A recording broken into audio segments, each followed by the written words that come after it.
Hello दोस्तों, स्वागत है आप लोगों का सोलो लेवलिंग के एक नए वीडियो में। तो जैसा कि हम लोगों ने लास्ट वाले एपिसोड में देख लिया था कि जिन्होंने सिस्टम में जो आर्किटेक्ट था उसको हरा दिया था, लेकिन मरते मरते वो एक भविष्यवाणी करता है और जिन्हों से कहता है कि जब तुम्हारी मौत आएगी तुम उसको रोक नहीं पाओगे। और जिन्हों भी मुस्कुराते उससे कहता है ठीक है ऐसा ही होगा। इस एपिसोड की शुरुआत में डंजन के बाहर का सीन दिखाया जाता है, जहाँ पर बाकी सभी लोग मिस्टर च्यूल, मिस्टर चोई और बाकी सभी हंटर्स का जो कि डंजन के अंदर गए हुए थे जिन्हों को बैकअप प्रोवाइड करवाने के लिए, उन सभी लोगों का बाहर वेट कर रहे होते हैं। लेकिन काफी ज्यादा समय हो गया होता है, वो लोग आए नहीं हुए होते हैं। यहाँ पर हंटर्स बात कर रहे होते हैं कि हंटर गिल्ड को अंदर गए हुए लगभग 1 घंटे से ज्यादा का समय हो गया है, आखिरकार उन लोगों को भी कितना समय लगेगा। बाकी सभी लोग भी यही चीज बातें कर रहे होते हैं और वेट कर रहे होते हैं कब वो लोग बाहर आएंगे। हर जो हंटर्स होते हैं वो हंटर्स आपस में ये भी बात कर रहे होते हैं कि अगर हम लोग इसके अंदर गए हुए होते तो पक्का हम लोग तो खत्म ही हो जाते। और तभी वो लोग देखते हैं कि वहाँ से काफी सारे लोग आ रहे होते हैं, वो चिल्लाते हुए कहते हैं वो लोग आ रहे हैं, वो लोग आ रहे हैं। और जैसे ही वो लोग देखते हैं कि हंटर्स जो अंदर से आ रहे हैं वो काफी ज्यादा घायल है, चीज देखकर बाकी सभी जो लोग होते हैं बाहर खड़े इन लोगों का इंतजार कर रहे होते हैं काफी ज्यादा हैरान होते हैं। वो अपने मन में सोचते हुए कहते हैं कि मैं तो विश्वास ही नहीं कर पा रहा हूँ, हंटर गिल्ड के जो इलाइट मेंबर्स हैं ऐसा लगता है कि इन लोगों को पीटा गया है। आखिरकार सी रैंक के गेट के अंदर से क्या हो रहा है। तो असल में वो लोग काफी ज्यादा डर गए होते हैं क्योंकि अब वो लोग तो लो रैंक के हंटर्स हैं भाई, और ये लोग इलाइट मेंबर्स हैं, वो भी सबसे बेस्ट गिल्ड के। फिर भी इन लोगों की हालत खराब हो गई और इसी वजह से ये लोग काफी ज्यादा डरे हुए होते हैं। मिस्टर च्यूल बाहर आके उन लोगों से बोलते हैं कि क्या तुम सभी लोग करेज गिल्ड से हो, क्या आप हमारी मदद करेंगे हमारे साथ जो कैजुअलिटीज हुई है इनको ट्रांसपोर्ट करने में। वो कहते हैं क्या कैजुअलिटीज। मिस्टर च्यूल कहते हैं हाँ बिल्कुल, देख ही सकते हो। और फिर फाइनली जिन्हो भी उस गेट से बाहर आ जाता है। जिन्हो अपने मन में सोच रहा होता है कि जो असलियत का आर्किटेक्ट है वो शायद कहीं और ही है, जो कुछ के जवाब मिल गए हैं लेकिन सभी के नहीं। और जहाँ तक मेरे को लगता है वो भी ज्यादा समय तक इंतजार नहीं करेगा मेरे को ये सब कुछ बताने में। जब सांग जिन्वू बाहर आता डंजन से तो मिस्टर च्यूल उसको सारी इन्फॉर्मेशन देते हैं। वो बताते हैं मिस्टर जिन्वू आज के इस रेड में लगभग 20 हाईएस्ट रैंक के हंटर्स की मौत हो गई है। उन लोगों ने बताया है कि हम लोगों को बहुत ज्यादा डैमेज का सामना करना पड़ा है, लेकिन तुम मेरे से कह रहे थे कि तुम इस डंजन को अपने दम पर क्लियर करना चाहते हो। ये बात सुनने के बाद जिन्वू अपने मन में सोच रहा होता है मैंने करज गिल्ड से कहा था कि डबल डंजन की जो रिपोर्ट है वो बाहर जाके गिल्ड को बता दे, लेकिन मैंने ये बिल्कुल भी नहीं सोचा था कि वो लोग मेरी हेल्प के लिए जाएंगे। आज जितने भी हंटर्स की मौत हुई है ये सभी मेरी वजह से हुई है। इसके बाद जिन्वू मिस्टर च्यूल से कहता है कि मैं हंटर गिल्ड को और सर्विलेंस टीम को थैंक्स करना चाहूंगा क्योंकि आज मैं उन्हीं लोगों की वजह से बच पाया हूँ। मिस्टर च्यूल उसको बताते हैं सर्विलेंस टीम हरदम नोटिफाई करके बता देती है जब एस रैंक के हंटर्स कभी भी किसी रेड में जाते हैं। और हंटर गिल्ड से मदद मांगने का जो डिसीजन था वो मेरा खुद का था। मुझे लगा था कि थोड़ी बहुत समस्या होगी लेकिन इतनी ज्यादा हो जाएगी ये मुझे नहीं मालूम था। इसके बाद वो जिन्वू से पूछते हैं कि वैसे तुमको कैसे मालूम था कि इस जगह पर एक डबल डंजन है। जिन्वू उनको बताता है कि मेरे को डबल डंजन ने खुद बुलाया था। वो कहते हैं क्या डबल डंजन ने खुद बुलाया था, इसका क्या मतलब है। जिन्वू उसको बताता है कि हाँ मेरे को एक मैसेज रिसीव हुआ था, उसमें मेरे को बताया गया था कि मेरे को यहाँ पर आना है। मिस्टर च्यूल उससे बोलते हैं तो क्या मैं उस मैसेज को देख सकता हूँ, लेकिन जिन्वू उनको मना करता है और कहता है कि वो मेरे दिमाग के अंदर है, सिर्फ मैं ही उसको देख सकता हूँ। अभी बात सुनने के बाद मिस्टर च्यूल भी थोड़े से हैरान होते हैं। वो अपने मन में सोचते हुए कहते हैं कि मेरे को शक हो रहा है कि ये मजाक कर रहा है, लेकिन इतने सारे लोगों की आज मौत हुई है तो मेरे को ऐसा नहीं लगता है, मैं इस बंदे को नहीं पढ़ पा रहा हूँ, हम अपने कॉमन सेंस के दम पे तो नहीं। अभी मिस चाइन जिन्वू के पास आती है। वो जिन्वू से पूछती है कि मिस्टर जिन्वू आप ठीक तो है ना। जिन्वू कहता है हाँ मैं ठीक हूँ, लेकिन तभी जिन्वू को कुछ अजीब सा एहसास होता है। वो कहता है कि हाँ थोड़ा बहुत। अरे नहीं। और ऐसा कहने के बाद जिन्वू वहीं पे जमीन पे गिर जाता है। सभी लोग चिल्लाते कहते हैं मिस्टर जिन्वू क्या हुआ। सभी लोग भागते हुए जिन्वू की मदद के लिए आते हैं और फिर वो सीन वहीं पर ही कट हो जाता है। इसके बाद अगले सीन में हम लोग कोरिया की उसी जगह को देखते हैं जहाँ पर एक बहुत बड़ा डंजन ओपन हो गया है और वहाँ पर काफी सारी गाड़ियां भर भर के माना क्रिस्टल्स लाए जा रहे थे। और ये थोड़े बहुत माना क्रिस्टल्स नहीं थे, ये टन्स ऑफ टन्स माना क्रिस्टल्स थे। बड़े बड़े ट्रक में भर भर के काफी सारे माना क्रिस्टल्स यहाँ पर लाए जा रहे थे। इस रैंक का हंटर यूरी कहता है 2 लाख टन माना ऑफ क्रिस्टल्स। हाँ मुझे लगता है कि काफी ज्यादा इनफ होंगे एक मैजिकल सर्कल बनाने के लिए। और एक बार मैंने गेट के आसपास बैरियर बना दिया तो इन क्रिस्टल्स के अंदर से माना निकलना स्टार्ट हो जाएगी और उस पॉइंट पर मैजिक सर्कल इतना ज्यादा सेल्फ सफिशिएंट हो जाएगा कि वो इस चीज को रोक पाए। लेकिन ये कितना अजीब है ना। तभी उनके बगल में जो असिस्टेंट होता है वो उससे पूछता है कोई दिक्कत है क्या सर, जिसपे वो कहता है नहीं बैरियर तो एकदम परफेक्ट है, लेकिन मेरे को ऐसा सेंस हो रहा है कि हमारे आसपास कोई है। ये बात सुनने के बाद वो कहता है क्या मतलब। यूरी कहता है कि कौन हो तुम, अपने आप को मेरे सामने लाओ। लेकिन वहाँ पर कोई भी नहीं आ रहा होता है। वो भी सोच रहा होता है कि कोई तो है यहाँ पर लेकिन दिख क्यों नहीं रहा है। जिसपे जो एम्प्लॉय होता है उससे पूछता है क्या किसी के पास इतनी ज्यादा पावरफुल सेंस हो सकता है कि वो इस जगह पर आ जाए जबकि डंजन ब्रेक तो कल होने वाला है। जिसपे यूरी उससे बोलता है कि मैं तुमसे ये कभी नहीं कहा तू एक इंसान है। वो काफी ज्यादा हैरान होते कहता है क्या। इसके बाद हम लोग उसी इंसान को देखते हैं जिसकी सेंस अभी अभी यूरी को हुई थी। एक्चुअली वो इंसान बोल रहा होता है ओ मैं देख सकता हूँ एक इंसान जिसकी बहुत ही ज्यादा शार्प सेंसेस है। और जहाँ तक मेरे को लगता है कि कुछ भी अजीब बात नहीं है इसके बारे में। और अगर मैं इसकी पावर को देखूं तो उसके हिसाब से मेरे को नहीं लगता कि इसके बारे में कोई अजीब बात है। लेकिन आखिरकार ये फाइनली हो गया, सब कुछ प्लान के हिसाब से ही चल रहा है। ट्रेजेडी शुरू होने वाली है। सोल्जर्स, हंटर्स सभी लोग यहाँ पर आसपास आ गए थे और यहाँ पर बैरियर्स लगा दिए गए थे ताकि सिविलियंस यहाँ पर एंटर ना कर पाए। और बाकी जो आर्मी फोर्सेस थी उनको भी यहाँ पर बुला लिया गया था। यहीं पर दूसरी तरफ ब्लेड गिल्ड के जो हंटर्स होते हैं उन लोगों को दिखाया जाता है। उनमें जो गर्ल हंटर होती है वो कहती है कि इतनी सारी आर्मी को यहाँ पर बुलाया जा रहा है तो हम लोगों को बुलाया गया है। जिस पे ब्लेड गिल्ड का जो गिल्ड मास्टर होता है वो कहता है अगर यूरी का जो स्ट्रेटेजी है, उसका जो प्लान है, अगर वो फेल हो जाता है तो यहाँ पर कोई तो हंटर्स चाहिए ना जो कि फ्रंट लाइन हंटर के तौर पर यहाँ पर उस चीज को संभाल पाए। इस पे कहते हैं अच्छा तो ये सिर्फ एक ह्यूमन शील्ड है। तभी वहाँ पर जो मिनोरी नाम का हंटर होता है वो कहता है कि हाँ क्या ही फर्क पड़ता है, जब तक कि हम लोग फ्रंट लाइन पे रहेंगे, हम हंटर्स और इनके बीच में कोई भी अंतर नहीं है। और सामने जो बहुत बड़ा सा गेट ओपन होने वाला होता है उसको देखते हुए कहता है ये चीज दिखाती है कि जब असली तबाही आती है तो इंसान कितना ज्यादा हेल्पलेस हो जाता है। यूरी जो कि यहाँ पर अच्छी तरीके से देख रहा था कि यहाँ पर जितने भी माना क्रिस्टल्स रखे गए हैं वो सही से रखे गए नहीं रखे हैं, वो कहता है कि सब कुछ बहुत बेहतरीन चल रहा है, बेहतरीन एकदम सही चल रहा है। अगर सब कुछ इसी तरीके से सही चलता रहा तो इस गेट को मैं अपने दम पर ही संभाल लूंगा। एक ऐसा इंसान जिसने कि अपने दम पर ऐसे रैंक के गेट को संभाल लिया। हाँ लेकिन मैं जानता हूँ कि बहुत सारे अदर हंटर्स भी हैं जो कि इस टाइटल के लिए काफी ज्यादा बेहतर है। मैं तो बस थोड़ा सा ज्यादा ओवर कॉन्फिडेंस हो गया हूँ। और उसके बाद फिर वो थोड़ा सा यहाँ पर अपने दिमाग को ताजा करने के लिए अल्कोहल पीने लग जाता है, जिसको देखकर जो असिस्टेंट होता है वो कहता है क्या मिस्टर यूरी आप अल्कोहल, जिसपे वो कहता है अरे अरे चिंता मत करो यार, मैं तो सिर्फ अपने दिमाग को थोड़ा सा शांत कर रहा हूँ, चिंता मत करो, मैं अपना सबसे बेहतर प्रदर्शन दूंगा। तुमने शायद आज तक ऐसा कुछ भी नहीं देखा होगा, तुमको काफी ज्यादा मजा आने वाला है। तो यहाँ पर टोटल कितने एस रैंक के हंटर्स हैं? असिस्टेंट को बताता है कि टोटल यहाँ पर 15 हैं। जिसकी बात सुनने के बाद यूरी बोलता काफी छोटी ऑडियंस है। के बाद वो उससे पूछता है कि वैसे अमेरिकन क्या कर रहे हैं, क्या वैसे जापान से कोई एस रैंक का हंटर नहीं आया? असिस्टेंट उसको बताता है जैसा कि उनके खुद के देश में एक एस रैंक का गेट अपीयर हुआ है, तो वहाँ से तो कोई नहीं आया है। लेकिन सिर्फ ऐसा वहाँ पर नहीं है, एस रैंक के जो गेट्स हैं वो काफी सारी जगहों पर अपीयर हुए हैं, जैसे कि यूनाइटेड किंगडम, इंडिया और भी अलग अलग नेशंस। जिसकी बात सुनने के बाद यूरी बोलता है मैं देख सकता हूँ तो पूरी दुनिया की जितनी भी कंट्रीज हैं उन सभी लोगों के पास अच्छे हंटर्स की कमी है। और तभी उन लोगों के सामने जो गेट होता है वो ओपन हो जाता है, जिसको देखकर जो असिस्टेंट होता है कहता है अरे गेट ओपन हो गया है। और जैसे वहां पर गेट ओपन होता है इस तरफ जिन्वू की तुरंत आंख खुलती है और फिर हम लोग को जिन्वू का सीन दिखाया जाता है जहाँ पर जिन्वू एकदम से उठता है, चारों तरफ नजारा देखते हुए कहता है क्या मैं हॉस्पिटल में हूँ? अरे नहीं यार। और तभी वहाँ पर अंदर योजिन आता है। वो जिन्वू को बेड पे बैठा हुआ देख कर कहता है सर फाइनली आप उठ गए। जिन्वू भी उसको वहाँ पर देख कर कहता है मेरे साथ क्या हुआ? लेकिन योजिन जिन्वू को ठीक देख कर काफी ज्यादा तेजी से रोने लगता है। उससे बोलता है सर आप फाइनली उठ गए, मैंने तो सच में सोचा था कि आप मर गए, मैंने तो ये बिल्कुल भी नहीं सोचा था कि आप 3 दिन तक सोते रहेंगे। ये बस सुन के जिन्वू कहते क्या मैं 3 दिन से सो रहा हूँ? योजिन उसको कहता है कि हाँ सर मेरे को आपकी काफी ज्यादा चिंता हो रही थी। लेकिन जिन्वू तो अपने मन में कुछ और ही सोच रहा होता है। कहते क्या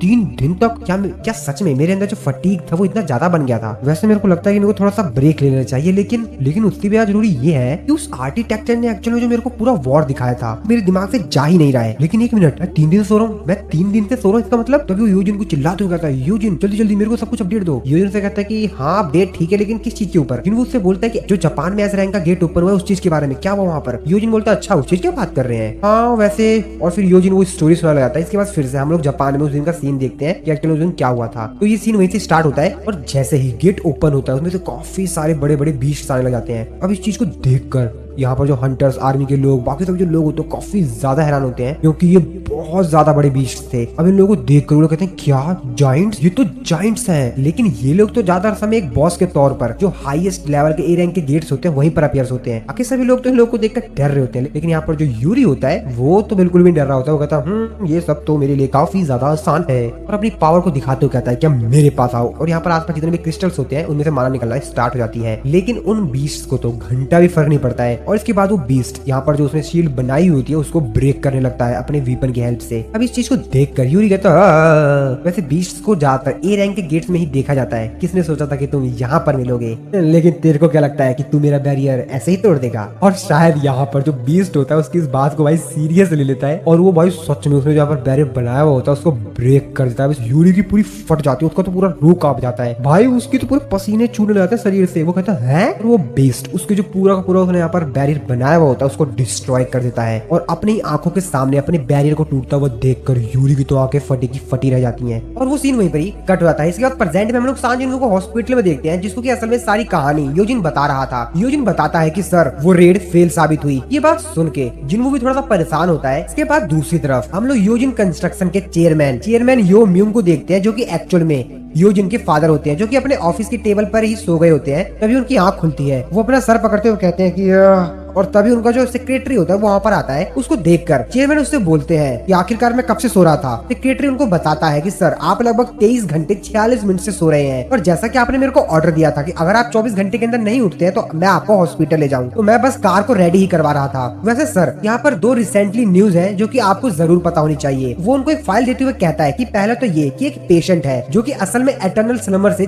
ठीक हो गया है। ये बात सुन के चेयरमैन काफी ज्यादा हैरान होता है। कहता है क्या एक ऐसा इंसान जो कि एटर्नल स्लम्बर ड्रॉवर से उठाए। वो फाइल को ओपन करते हुए कहता है कि हाँ सर, वो मिस्टर सांग जुनवू की मदर है। अब उनकी फाइल को देखकर चेयरमैन अपने मन में सोच रहा होता है, तो इसका मतलब कहीं ये तो नहीं है कि सांग जुनवू के पास इतनी ज्यादा पावर है कि वो एटर्नल स्लम्बर जैसी बीमारी को भी ठीक कर सकता है। जिसपे चेयरमैन कहता है कि हाँ चलो ठीक है, वैसे दूसरी न्यूज क्या है। इसके बाद सेक्रेटरी उनको सेकंड न्यूज बताता है। वो बताता है कि सर आपसे कोई मिलने के लिए आया है। इसके बाद वहाँ पर एक लेडी आती है। वो लेडी आकर वहाँ पर उससे पूछती है तुमको ये सब कुछ कब से मालूम था, और वो सीन वहीं पर ही कट हो जाता है। इसके बाद फिर से हम लोग को उसके आगे की कहानी बताई जाती है कि एक्चुअल में जब बड़े बड़े मॉन्स्टर्स उस डंजन को ब्रेक करके वहाँ से बाहर आने लग गए थे, तो योरी के साथ और बाकी लोगों के साथ वहाँ पर क्या हुआ। हम लोग को दिखाया जाता है कि वो बड़े बड़े जो बीस्ट्स होते हैं वो योरी को मार मार के उसकी हालत खराब कर देते हैं। हालांकि योरी वहाँ पर काफी ज्यादा ताकत लगाता है, लेकिन उससे उसको कोई भी फर्क नहीं पड़ता। और तभी उनमें से जो एक बीस्ट होता है वो उसको पकड़ के उसको उठाकर अपने मुंह में डाल लेता है। और ये सीन देखकर तो योरी काफी ज्यादा तेजी से चिल्लाता है, लेकिन काफी ज्यादा देर हो गई होती है और वो बीस्ट योरी को खा जाता है। इसके बाद यहाँ पर जो आर्मी आई हुई थी वो भी अपने यहाँ पर वीपन से और जो भी उन लोगों के पास हथियार थे उससे यहाँ पर उन बीस्ट्स के ऊपर अटैक करते हैं। वो लोग हेलीकॉप्टर से भी उन बीस्ट्स के ऊपर अटैक करते हैं, लेकिन उन बीस्ट्स को तो कुछ भी फर्क नहीं पड़ता है। और वो बीस्ट आसपास जितनी भी सारे यहाँ पर उनके ऊपर अटैक किए जा रहे हैं जिन चीजों से, उनको भी डिस्ट्रॉय कर रहे होते हैं। और ये सब कुछ जो नजारा था वो ब्लेड गिल्ड का जो गिल्ड मास्टर था वो भी देख रहा था। वो कहता है कि इस प्रकार के वीपन्स मैजिक बीस्ट के ऊपर काम नहीं करते, हमको यहाँ पर खड़े रहकर सिर्फ ऐसा कुछ देखना नहीं चाहिए, हमको वहाँ पर चलकर उन लोगों को हराना चाहिए। इसके बाद बाकी सभी जो हंटर्स होते हैं वो भी उन मैजिक बीट्स के ऊपर अटैक कर देते हैं। उनमें से जो हंटर गर्ल होती है वो अपने मन में सोच रही होती है कि अगर मैं इसकी आंखों से गायब हो जाऊं तो ये हमारे मूव्स को देख ही नहीं पाएगा, लेकिन उससे पहले वो कुछ कर पाती। वो बीस्ट उसको एक पंच हिट करता है, हालांकि वो उस पंच से बच जाती है। वो अपने मन में सोचते हुए कहती है ये है तो बहुत बड़ा, लेकिन इसके साथ साथ इसके जो मूवमेंट्स हैं वो भी काफी ज्यादा फास्ट है। ये बीस्ट तो सच में काफी ज्यादा अलग है। हम इस समय टोक्यो की सिटी के ऊपर उड़ रहे हैं और हम इतने ऊपर से भी पूरी सिटी को बर्बाद होते हुए साफ साफ देख सकते हैं। क्या इस क्राइसिस से हंटर्स हम लोगों को बचा पाएंगे? और ये सारी जो न्यूज होती है ये पूरे ऑल ओवर द वर्ल्ड जा रही होती है, जिसको कि सांग जुनवू भी देख रहा होता है। वो अपने मन में सोचते हुए कहता है कि अगर इतनी तेजी से ये गेट बढ़ता रहा तो ये पूरे एशिया के लिए काफी ज्यादा खतरनाक साबित हो सकता है, जैसा कि जेजू आइलैंड पे हुआ था। मेरे को जल्द से जल्द कुछ करना होगा। तभी जिनवू की जो सिस्टर होती है जिन्हा,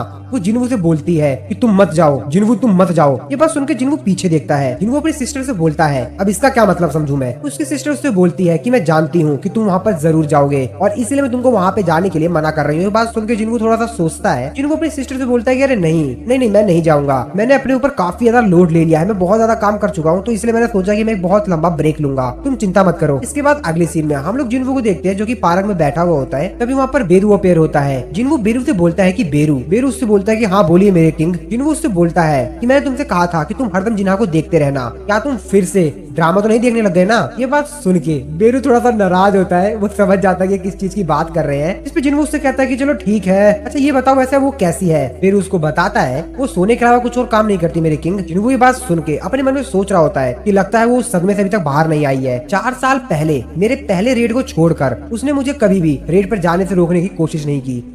और मेरे को क्या करना चाहिए? तभी उसके सामने एक कार आके रुकती है। उसको देखकर वो सोचता है ये कौन आ गया। इसके बाद हम अगले सीन में देखते हैं कि एक्चुअल में ये कार चेयरमैन की थी जिसने कि जिनवू को यहाँ पर बुलाया था। जिनवू उसके सामने बैठा हुआ होता है। जिनवू उससे बोलता है कि आखिरकार तुम मेरे को यहाँ पर किसने बुलाया है, क्या काम है तुमको मेरे से? चेयरमैन यू उससे बोलते हैं कि हेलो जिनवू, जैसा कि तुमको पहले से ही मालूम है कि मैं हूँ chairman Yu Myung, the chairman of Yojin construction. वो जिनवू को एक खाली चेक देते हुए कहता है मैं कोई अकड़ू अमीर इंसान नहीं हूँ जो कि ये सोचता हो कि मनी से कुछ भी खरीदा जा सकता है, स्पेशली जब ये डील एक एस रैंक के हंटर के साथ की जा रही हो, तो इसको आप मेरी ईमानदारी ही समझ सकते हैं। जिनको ये सब कुछ देखकर अपने मन में सोच रहा होता है मैं समझ गया, इनका बेसिकली कहने का मतलब ये है कि हम लोग इस रूम के अंदर जो कुछ भी बातचीत करेंगे वो बात इस रूम से बाहर नहीं जानी चाहिए। मेरे को नहीं लगता कि इन्होंने मेरे को यहाँ पर अपने गिल्ड को ज्वाइन करने के लिए बुलाया होगा। इसके बाद जिनको भी उनसे बोलता है कि आखिरकार एग्जैक्टली आप मेरे से क्या चाहते हैं। चेयरमैन कहते हैं कि ठीक है तो मैं तुमको एकदम ईमानदारी से बताता हूँ, मेरे को भी वही सेम बीमारी है जो कि तुम्हारी मदर को थी। ये बात सुनकर जिनको थोड़ा सा हैरान होता है वो उनसे बोलता है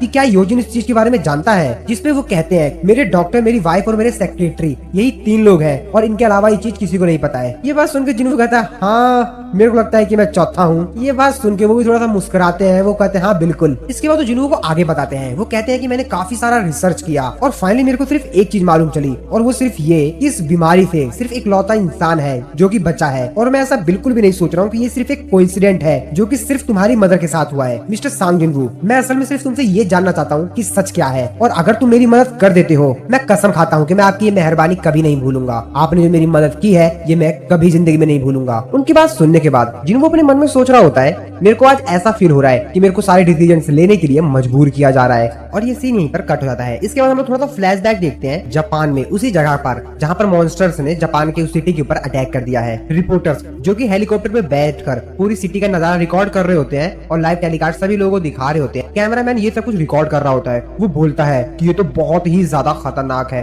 उसके साथ बैठा हुआ जो दूसरा इंसान होता है वो कहता है कि बीस्ट हमारी बिल्डिंग्स को इस तरीके से डिस्ट्रॉय कर दे रहे हैं जैसा कि मानो वो पेड़ उखाड़ रहे हो, और ये इस तरीके से यहाँ पर तबाही मचा रहे हैं। इसको देखकर ऐसा लगता है ये इंसानों का नामो निशान पूरी तरीके से मिटा देना चाहते हैं और इस सिचुएशन को और भी ज्यादा तो बेकार बना रहा है। वो ये है कि ये लोग इंसानों को भी खा रहे हैं। आर्मी भी इन मॉन्स्टर्स के ऊपर अटैक कर रही होती है ताकि वो इन लोगों को रोक पाए, लेकिन ये मॉन्स्टर काफी ज्यादा बड़े हैं और जैसा कि हम लोगों को मालूम ही है कि जो बीस्ट होते हैं, मॉन्स्टर होते हैं, उन लोगों के ऊपर आजकल के मॉडर्न वीपन इन लोगों के ऊपर असर नहीं करते हैं। और ये मॉन्स्टर्स उन आर्मी वालों को भी बहुत ज्यादा बुरी तरीके से हरा रहे होते हैं और खत्म करते जा रहे होते हैं जो भी उनके रास्ते में आ रहा होता है। कैमरामैन अपने साथी से कहता है कि चिंता मत करो, हम लोग को यहाँ पर जो रिपोर्ट्स मिली है उसके अनुसार हम लोग सभी सेफ हैं। अगर हम लोग उन लोगों पर पहले अटैक नहीं करेंगे और उन लोगों से दूर रहेंगे तो हम लोग तब तक तो सेफ ही है। लेकिन जो सबसे बड़ी प्रॉब्लम है वो सामने जो मॉन्स्टर दिखाई दे रहा है वो है। बाकी जो अदर जाइंट्स हैं वो तो गायब से हो गए हैं, लेकिन वो अभी भी गेट के सामने खड़ा है, मानो जैसा कि गेट की वो रक्षा कर रहा हो। उसका साथी उससे पूछता है कि ये गेट की रक्षा कर रहा है या किसी का इंतजार कर रहा है। कैमरामैन उससे कहता है कि जैसा तुम सोच रहे हो मैं भी कुछ ऐसा ही सोच रहा हूँ। हाँ, ये सिर्फ मेरा एक पर्सनल ओपिनियन है, लेकिन मेरे को ऐसा लग रहा है कि ये चीज जिंदा नहीं है। कैमरामैन ध्यान से देखता है अपना कैमरा फोकस करके, वो कहता है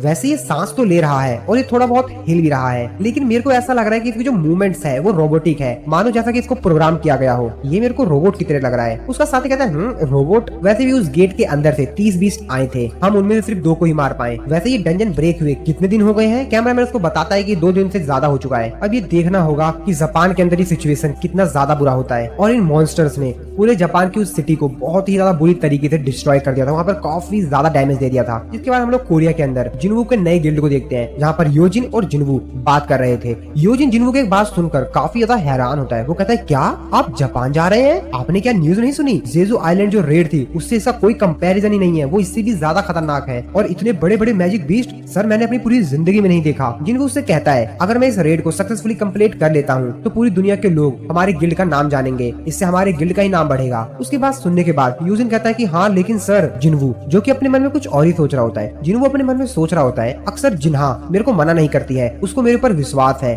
और इसीलिए मैं जहाँ भी जाना चाहता हूँ वो मेरे को जाने देती है, वो मेरे को कभी मना नहीं करती। लेकिन इस बार वो चिंतित थी कि हाँ मेरे को असल में जापान जाना भी चाहिए या नहीं। इधर योजिन अपने मन में कुछ और ही सोच रहा होता है, जिसके बाद वो जिनवू से कहता है कि सर ठीक है, फिर मैं भी आपके साथ जापान चलूंगा। ये बात सुनकर जिनवू कहता है क्या? योजिन जिनवू को बताता है जो रेड गेट एक्सीडेंट था, जेजू आइलैंड रेड और अभी जो जल्दी हुआ डबल डंजन रेड इंसिडेंट, आपको मालूम है इन सभी रेड में क्या कॉमन था? जिनवू कहता है हाँ, लेकिन उससे पहले ही योजिन रोते हुए कहता है कि सर ये देखिए इन किसी भी न्यूज आर्टिकल्स में मैं कहीं भी नहीं दिखाई दे रहा हूँ। योजिन बेचारा रोते हुए जिनवू से कहता है कि सर ये सारे आर्टिकल्स देखिए, इसमें मैं कहीं भी नहीं दिखाई दे रहा हूँ। हाँ माना कि मैं ये आर्टिकल्स दूसरे लोगों को दिखा सकता हूँ क्योंकि मैं आपके साइड हूँ, लेकिन फिर भी सर ये सब मुझे काफी ज्यादा शर्मिंदा कर रहे हैं। अब ये बात सुन के जिनवू कहता है कि क्या मैंने ऐसा बिल्कुल भी एक्सपेक्ट नहीं किया था कि एक बिजनेस टाइकून के बेटे से मुझे कुछ ऐसा सुनने के लिए मिलेगा। योजिन जिनवू से कहता है कि और इसीलिए आप जहाँ कहीं भी जाएंगे मैं आपको फॉलो करूंगा, प्लीज सर मैं आपके साथ चलूंगा। जिसके बाद सुनकर जिनवू से कहता है कि अभी कुछ समय पहले ही, मतलब कुछ सेकंड पहले ही तो तुम कह रहे थे कि मेरे को वहाँ पे नहीं जाना चाहिए। अरे तुमको पता भी है ना मैं कि कहाँ जाना चाह रहा हूँ। योजिन कहता है कि हाँ सर मेरे को आप में विश्वास है, जब तक आप मेरे साथ रहेंगे मैं सेफ रहूंगा। अब योजिन की ये बात सुन के जिनवू भी थोड़ा सा मुंह नीचे करके मुस्कुरा देता है, लेकिन फिर जिनवू खड़ा होता है और वहाँ से जाते हुए योजिन से कहता है कि मैं तो तुम्हारे साथ सिर्फ मजाक कर रहा था और वैसे भी इस समय मैं जापान क्या करने जाऊंगा। उसकी बात सुनकर योजिन कहता है कि सर लेकिन जिनवू उससे कहता है कि हाँ मैं घर जा रहा हूँ, आज तुमने काफी बेहतर किया। और ऐसा कहकर जिनवू वहाँ से चला जाता है। योजिन बस जिनवू को देखता ही रह जाता है। इस तरफ हम लोग जिनवू को देखते हैं जो कि अपने गिल्ड से बाहर आ गया होता है। रास्ते में जाते समय जिनवू अपने मन में सोच रहा होता है मैं अपने शैडो सोल्जर का इस्तेमाल नहीं कर पाया, लेकिन फिर भी जो सिस्टम का आर्किटेक्ट था वो मेरे जितना ही ताकतवर था, यहाँ तक कि मेरा जो लेवल है वो भी 100 से ज्यादा है। तो इसका मतलब ये है कि अभी भी ऐसे काफी सारे क्रिएचर्स हैं जो कि मेरे से ज्यादा पावरफुल हो सकते हैं या शायद हो भी। वैसे भी ये बहुत बड़ी दुनिया है। अरे ऑफ कोर्स यार, मेरे से भी ज्यादा ताकतवर चीजें होंगी यहाँ पर। मेरे को इतना ज्यादा नहीं सोचना चाहिए और मेरे को ये सोचना तो बिल्कुल ही बंद कर देना चाहिए कि मेरे को लगता है कि सिर्फ इस सिचुएशन को मैं ही हैंडल कर सकता हूँ, मैं कोई हीरो नहीं हूँ। जिनवू अपने घर में पहुंच जाता है, वो अपनी मॉम को आवाज लगाता है। जिनवू की आवाज सुन के उसकी मॉम उसे कहती है कि जिन्वू वैसे तुमने अभी तक खाना तो नहीं खाया है ना। जिन्वू से कहता है कि नहीं, क्यों? तो असल में जिन्वू की मॉम ने यहाँ पर काफी सारा खाना बनाया हुआ होता है आज। जिन्वू अपने मन में अभी भी वही चीज सोच रहा होता है। वो कहता है कि मैंने डिसाइड कर लिया है कि मुझे क्या करना है। जिन्वू अपनी मॉम से पूछता है कि वैसे जिन्हा कहाँ पर है। जिन्वू की मॉम उसको बताती है कि जिन्हा कह रहे थे कि उसे भूख नहीं है, और फिर जिन्वू अपना खाना खाने लगता है। इसके बाद फिर से हम लोग वही सीन देखते हैं जहाँ पर जिन्वू को योजिन के फादर ने बुलाया था अपने पास अपनी बीमारी का इलाज के लिए ना। तो उसी सीन में जिन्वू अपने मन में सोच रहा होता है कि मैंने डिसाइड कर लिया है कि मेरे को कौन सा डिसीजन लेना है। इसके बाद वो योजिन के फादर से कहता है कि सॉरी, लेकिन मैं आपकी कोई मदद नहीं कर पाऊंगा क्योंकि असल में मुझे खुद भी नहीं मालूम। ये बात सुन के योजिन के फादर काफी ज्यादा हैरान होते हैं। कहते हैं क्या, लेकिन आखिरकार फिर तुम्हारी मॉम किस तरीके से पूरी तरीके से रिकवर हो गई। ये बात सुन के जिन्वू उनसे कहता है कि चेयरमैन यो, अगर मुझे सच में मालूम होता कि उसका क्योर क्या है तो मैं खुद चाहता कि मैं उससे प्रॉफिट बना सकूं, मैं उससे पैसा कमा सकूं। और वैसे भी जब मुझे खुद ही प्रॉफिट होता तो मैं अपना मुंह चुप क्यों रखता, मैं तो खुद ही बताता ना कि क्या उसका इलाज है। सच में मुझे खुद नहीं मालूम। और ऐसा कहने के बाद जिन्वू वहाँ से चला जाता है। चेयरमैन यो जिन्वू से कहते हैं कि मैं समझ गया तुम क्या कहना चाह रहे हो। जिन्वू जब चेयरमैन यो की बिल्डिंग से नीचे आ रहा होता है, लिफ्ट में होता है, तो अपने मन में सोचते हुए कहता है वो यो जिनके फादर थे, शायद मुझे उनको सच बता देना चाहिए था, लेकिन हाँ मैं उनको उतने अच्छे से भी नहीं जानता हूँ। और वैसे भी उसने मुझे कभी बताया नहीं कि उसके फादर किस प्रकार के इंसान है, और मुझे पता भी नहीं कि उनका क्या प्लान होगा। क्या पता वो अपनी बीमारी के बारे में मेरे से झूठ बोल रहे हो। और वैसे भी होली वाटर ऑफ लाइफ बहुत ही कम बचा हुआ है, तो मेरे को इसका इस्तेमाल बड़े ध्यान से करना चाहिए। हालांकि उनका ऑफर काफी बढ़िया था, लेकिन फिर भी मुझे उतना बेहतर नहीं लगा। इसके बाद हम लोग प्रेजेंट में जिन्वू को देखते हैं जो कि अपने घर पे खाना खा रहा होता है अपनी मॉम के बने हुए हाथ का। जिन्वू जो कि खाना खाते हुए भी अपने मन में सोच रहा होता है कि मैंने डिसाइड कर लिया है कि मेरे को क्या करना है। हाँ, मैंने डिसाइड कर लिया है कि मुझे क्या करना है, और अभी मेरे सामने जितने भी ऑप्शंस हैं इनके हिसाब से ठीक है मैंने चुन लिया। इसके बाद जिन्वू अपनी मॉम से बोलता है कि मॉम मेरे को जाना होगा। जिन्वू अपने मन में सोच रहा होता है कि मैं जानता हूँ कि मेरे से काफी ज्यादा ताकतवर लोग भी हैं, लेकिन जब तक मैं इतना कैपेबल हूँ कि मैं अपने आप को लेवल अप कर सकता हूँ, तब तक तो मेरे को बैटल फील्ड पे जाना होगा और अपने आप को और भी ज्यादा पावरफुल करना होगा, जितना मैं हो सकता हूँ उतना। जिन्वू की मॉम उससे कहती है कि तुम्हारे फादर भी कुछ ऐसे ही थे, जब कभी भी उनको इमरजेंसी कॉल आती थी तो वो खाना खाने के दौरान ही खाना छोड़कर चले जाते थे। ठीक है तुम डिनर खा लो, उसके बाद तुम्हारी मदद करूंगी तुम्हारे सामान को पैक करने में। इसके बाद हम लोग जिन्वू को देखते हैं जो कि खाना खाने के बाद अपनी सिस्टर के रूम में जाता है। जिन्वू अपनी सिस्टर से पूछता है कि जिन्हा क्या तुम सो गई हो। जिन्हा उससे कहते हैं कि हाँ। जिन्वू उससे कहता है कि मेरे को तुमसे कुछ सेकंड के लिए बात करनी है। जिन्हा उससे कहती है कि मैं सो रही हूँ, मेरे को सोना है। जिन्वू जो कि अपने मन में सोच रहा होता है कि मैं कहाँ से शुरू करूँ, मैं क्या बताऊँ अपनी सिस्टर को। जिन्वू जो कि अपनी सिस्टर के साइड में आके बैठ जाता है और उससे कहता है कि अभी रिसेंटली जो रेड हुई थी मैं उस रेड में ऑलमोस्ट मरते मरते बचा, लेकिन जिन्वू की सिस्टर कोई भी रिप्लाई नहीं दे रही होती, बिल्कुल भी मूवमेंट नहीं कर रही होती है। अब इस चीज देखकर जिन्वू अपनी सिस्टर के ऊपर चिल्लाते हुए कहता है एक मिनट, अरे मैं मजाक नहीं कर रहा हूँ, अरे सच में मैं मरते मरते बचाऊं, मतलब मैं बस मरने ही वाला था, अरे मैं मजाक नहीं कर रहा हूँ, सच में काफी ज्यादा डेंजरस सिचुएशन थी। लेकिन फिर जिन्वू दोबारा से शांत हो जाता है। वो कहता है कि लेकिन इसके बावजूद भी मैं किसी तरीके से जिंदा वापस आ गया, और मैं जितनी बार भी घर वापस आता हूँ मैं हर बार काफी ज्यादा ग्रेटफुल होता हूँ, और मैं इस बार भी वापस जरूर आऊंगा। और अपनी सिस्टर के सर पे हाथ रखते हुए उससे थैंक्स बोलता है। थैंक्स इस चीज के लिए कि तुमने इन सालों में मेरे से कभी भी नहीं बोला कि मैं घर पर रहूं। ये बात सुनने के बाद जिन्वू की सिस्टर जिन्हा उसकी भी आंखों में आंसू जाता है। उसका काफी ज्यादा रोने का मन कर रहा होता है, लेकिन वो रोती नहीं है, सिर्फ उसकी आंखों में से आंसू आ रहा होता है। वो अपने ब्रदर से कहती है लेकिन फिर भी तुम नहीं माने ना। जिन्वू से कहता है कि चिंता मत करो, मैं जरूर वापस आऊंगा, चिंता मत करो, मैं तुम्हें प्रोटेक्ट करूंगा, इससे कोई भी फर्क नहीं पड़ेगा कि मैं कितना ज्यादा दूर हूँ। इसके बाद अगले दिन हम लोग मिस्टर गो को देखते हैं जो कि सभी लोगों को ये बताते हैं कि जिन्वू जापान जा रहा है वहाँ पे लोगों की मदद करने के लिए। और फिर जिन्वू भी यहाँ पर एक स्पीच देता है, सभी कैमरामैन न्यूज रिपोर्टर वगैरह उसकी फोटोज वगैरह खींच रहे होते हैं, और उस स्पीच देने के बाद मिस्टर गो भी उसको कांग्रेचुलेशन कहते हैं। और फिर जिन्वू पहुंच जाता है जापान उतरने के बाद जापान के एयरपोर्ट पे जितने भी लोग होते हैं वो सभी के सभी तो योजिन और जिन्वू को ही देख रहे होते हैं। योजिन यहाँ पर काफी सारा सामान लाया हुआ होता है जो कि उनके इस मिशन में काम आएगा। जिन्वू जो कि भाई काफी ज्यादा शानदार लग रहा होता है, और वो भी फुल फॉर्म में होता है। सभी लोग उसी को देख रहे होते हैं और उसकी फोटोज वगैरह खींच रहे होते हैं। अब ये सब चीज देखकर जिन्वू भी थोड़ा सा शर्मा जाता है और एक मस्त सा पोज देता है ताकि सभी लोग उसकी एक बेहतरीन फोटो खींच पाए। और जब वो लोग वहाँ से एयरपोर्ट से बाहर आ रहे होते हैं तो वहाँ पर उनका नाम भी अनाउंस किया जाता है एजिन, यानी कि ये लोग एजिन गिल्ड से हैं। और भाई जिन्वू की ये वाली एंट्री, जिस तरीके से ये एंट्री ले रहा है जापान के अंदर, वो काफी ज्यादा मस्त है भाई। फुल टफन में चल रहा है बंदा, देख रहे हैं इसको यार। वैसे भी एस रैंक का हंटर बन गया जिन्वू अब, तो भाई जोश में तो होगा ही ना। और यहाँ पर जिन्वू का वेलकम किया जाता है सांग जिन्वू एस रैंक का Hunter, guild master of ageing guild. और दूसरी तरफ है हमारा योजिन यो जिन्हो डी रैंक का Hunter, vice guild master of ageing guild. Japan के अंदर उस सिटी में सिचुएशन काफी ज्यादा खराब हो चुकी थी और चारों तरफ बस तबाही ही तबाही थी। वहाँ पर जो मिलिट्री के लोग थे वो बाकी जितने भी सिविलियंस थे उनकी हेल्प कर रहे थे वहाँ से उन लोगों को निकालने में, ताकि जो लोग बचे हुए हैं उन लोगों को सेफली उस जगह से निकाल लिया जाए। यहाँ पर जो कुछ ओल्ड लोग होते हैं वो लोग मिलिट्री वालों से बहस कर रहे होते हैं। मिलिट्री का जो सोल्जर होता है वो उनसे कहता है कि हमारे ट्रक में वैसे ही काफी सारे पेशेंट्स हैं जो कि घायल हैं, वहाँ पर और स्पेस नहीं है, हम ज्यादा से ज्यादा 4 लोगों को और ले आ सकते हैं। लेकिन वो जो ओल्ड ओल्ड मैन होता है वो सोल्जर से कहता है कि लेकिन ये तो बहुत बेकार है, यहाँ पर लगभग 10 पेशेंट हैं जो कि पूरी तरीके से हिल भी नहीं सकते हैं। मिलिट्री का सोल्जर उनसे कहता है कि ये समय नहीं है इस चीज की चिंता करने के लिए कि जो लोग मर रहे हैं उनकी चिंता की जाए। जाइंट मॉन्स्टर्स यहाँ पर आने ही वाले हैं, अगर हम लोग यहाँ पर रहे तो हम सभी लोग मारे जाएंगे। जिसपे वो ओल्ड मैन उनसे कहता है कि लेकिन फिर भी हम लोग उन्हें नहीं छोड़ सकते, मैंने अपनी वाइफ से प्रॉमिस किया था। जिसपे वो मिलिट्री का जवान उनसे कहता है कि ठीक है मैं भी यहीं रुकूंगा, मैं इस जगह से भाग नहीं सकता जबकि मेरे को ये मालूम है कि यहाँ पर सिविलियंस हैं। ठीक है मैं आप लोगों के साथ यहीं रुकता हूँ। लेकिन तभी हम लोग देखते हैं कि वहाँ पर जो जाइंट मॉन्स्टर्स थे वो वहाँ पर आ गए थे। जितने भी सोल्जर्स होते हैं वो उन जाइंट मॉन्स्टर को देखते ही उन लोगों पर अपने वीपन से अटैक करने लग जाते हैं। लेकिन उस जाइंट मॉन्स्टर को कुछ भी फर्क नहीं पड़ता, वो अपने हाथ से ही सारी गोलियों को रोक देता है। सामने जो ओल्ड मैन होता है उनके ऊपर अपने हाथ से अटैक करता है। हालांकि जो सोल्जर होता है वो उन लोगों के आगे आता है ताकि वो उन लोगों को नुकसान ना पहुंचा पाए, लेकिन वो कहाँ बचा पाएगा इन लोगों को। तभी हम लोग देखते हैं कि यहाँ पर कोई एक अलग सी चीज आती है जो कि उस मॉन्स्टर को लगती है और वो मॉन्स्टर एक ही हिट में खत्म हो जाता है। अब ये चीज को देखकर सोल्जर्स भी काफी ज्यादा हैरान होते हैं, आसपास जितने भी लोग होते हैं वो भी काफी ज्यादा हैरान होते हैं कि अब ये क्या हुआ। तो असल में यहाँ पर जिन्वो का शैडो सोल्जर यानी फ्लाइंग बीस्ट काइजल आ गया था, जिसने एक ही हिट में उस मॉन्स्टर को खत्म कर दिया था। बाकी सभी जितने भी सिविलियंस होते हैं, सोल्जर्स होते हैं, वो सभी चीज देखकर काफी ज्यादा हैरान होते हैं कि अब ये कौन आ गया। वो कहते हैं ये क्या है,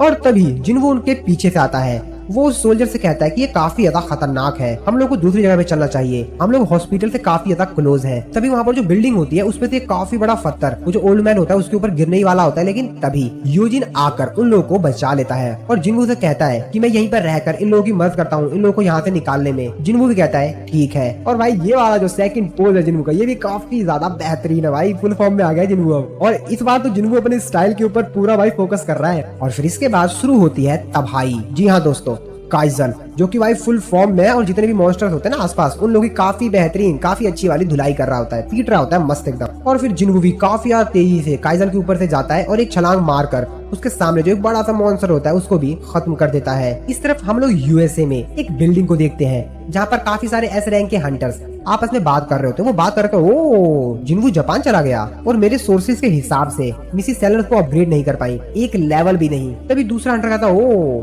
तो फिर तो पक्का मरेगा, हम सभी की पावर मिसिस सेलर ने अपग्रेड कर दी है। तो हम सभी लोग जानते हैं जितने भी ऑर्डनरी हंटर्स होते हैं उनकी एक लिमिट होती है। हाँ माना कि जिन्वो रियवेक्ड है, लेकिन फिर भी दूसरा हंटर कहता है कि हाँ जरूर वो समझ रहा होगा उसके पास काफी बेहतरीन एबिलिटीज है। और तुमने उन जाइंट बीस्ट को देखा था कितने ज्यादा बड़े हैं, वो जरूर मारा जाएगा। और मेरे को लगता है, और जहाँ तक मेरे को लगता है उसने उस जो एंट को हराया था वो भी बस ऐसा ही हो गया होगा। मैं अपनी नाव को दाव पे लगाता हूँ कि वो एक ही दिन के अंदर मारा जाएगा। तभी दूसरा हंटर कहता है कि मैं अपने पूरे घर को ही दाव पे लगाता हूँ, वो 2 घंटों के अंदर मारा जाएगा। पीछे से थॉमस एंड्री की आवाज आती है, वो कहता है कि अगर ऐसी बात है तो मैं बैट लगाता हूँ। हालांकि मैं इस चीज को लेकर श्योर नहीं हूँ, लेकिन फिर भी मैं अपने पूरे स्कैवेंजर गिल्ड की बिल्डिंग को ही बैट पे लगाता हूँ कि सांग जिन्वो सर्वाइव कर जाएगा। और वैसे मैं तुम सभी लोगों को सजेशन देना चाहता हूँ कि तुम सभी लोग हमारे पीछे हमारे बैक यार्ड में जो एस रैंक का गेट ओपन हुआ है ना उस पे ध्यान दो। मैं तो इस चीज को लेकर काफी ज्यादा आश्चर्य में हूँ कि आखिरकार तुम में से कितने कल का जो डंजन ब्रेक है उसके बाद यहाँ पर दिखोगे। आसपास जो हंटर होते हैं वो तो भाई बस कुछ और ही अपने मन में सोच रहे होते हैं, इसको कह रहे होते हैं यार ये दिमाग खराब कर रहा है। दूसरा हंटर अपने मन में सोचते कहता है कि अरे यार इसको इग्नोर करो यार, छोड़ो छोड़ो इसको छोड़ो। थॉमस एंटर कहता है कि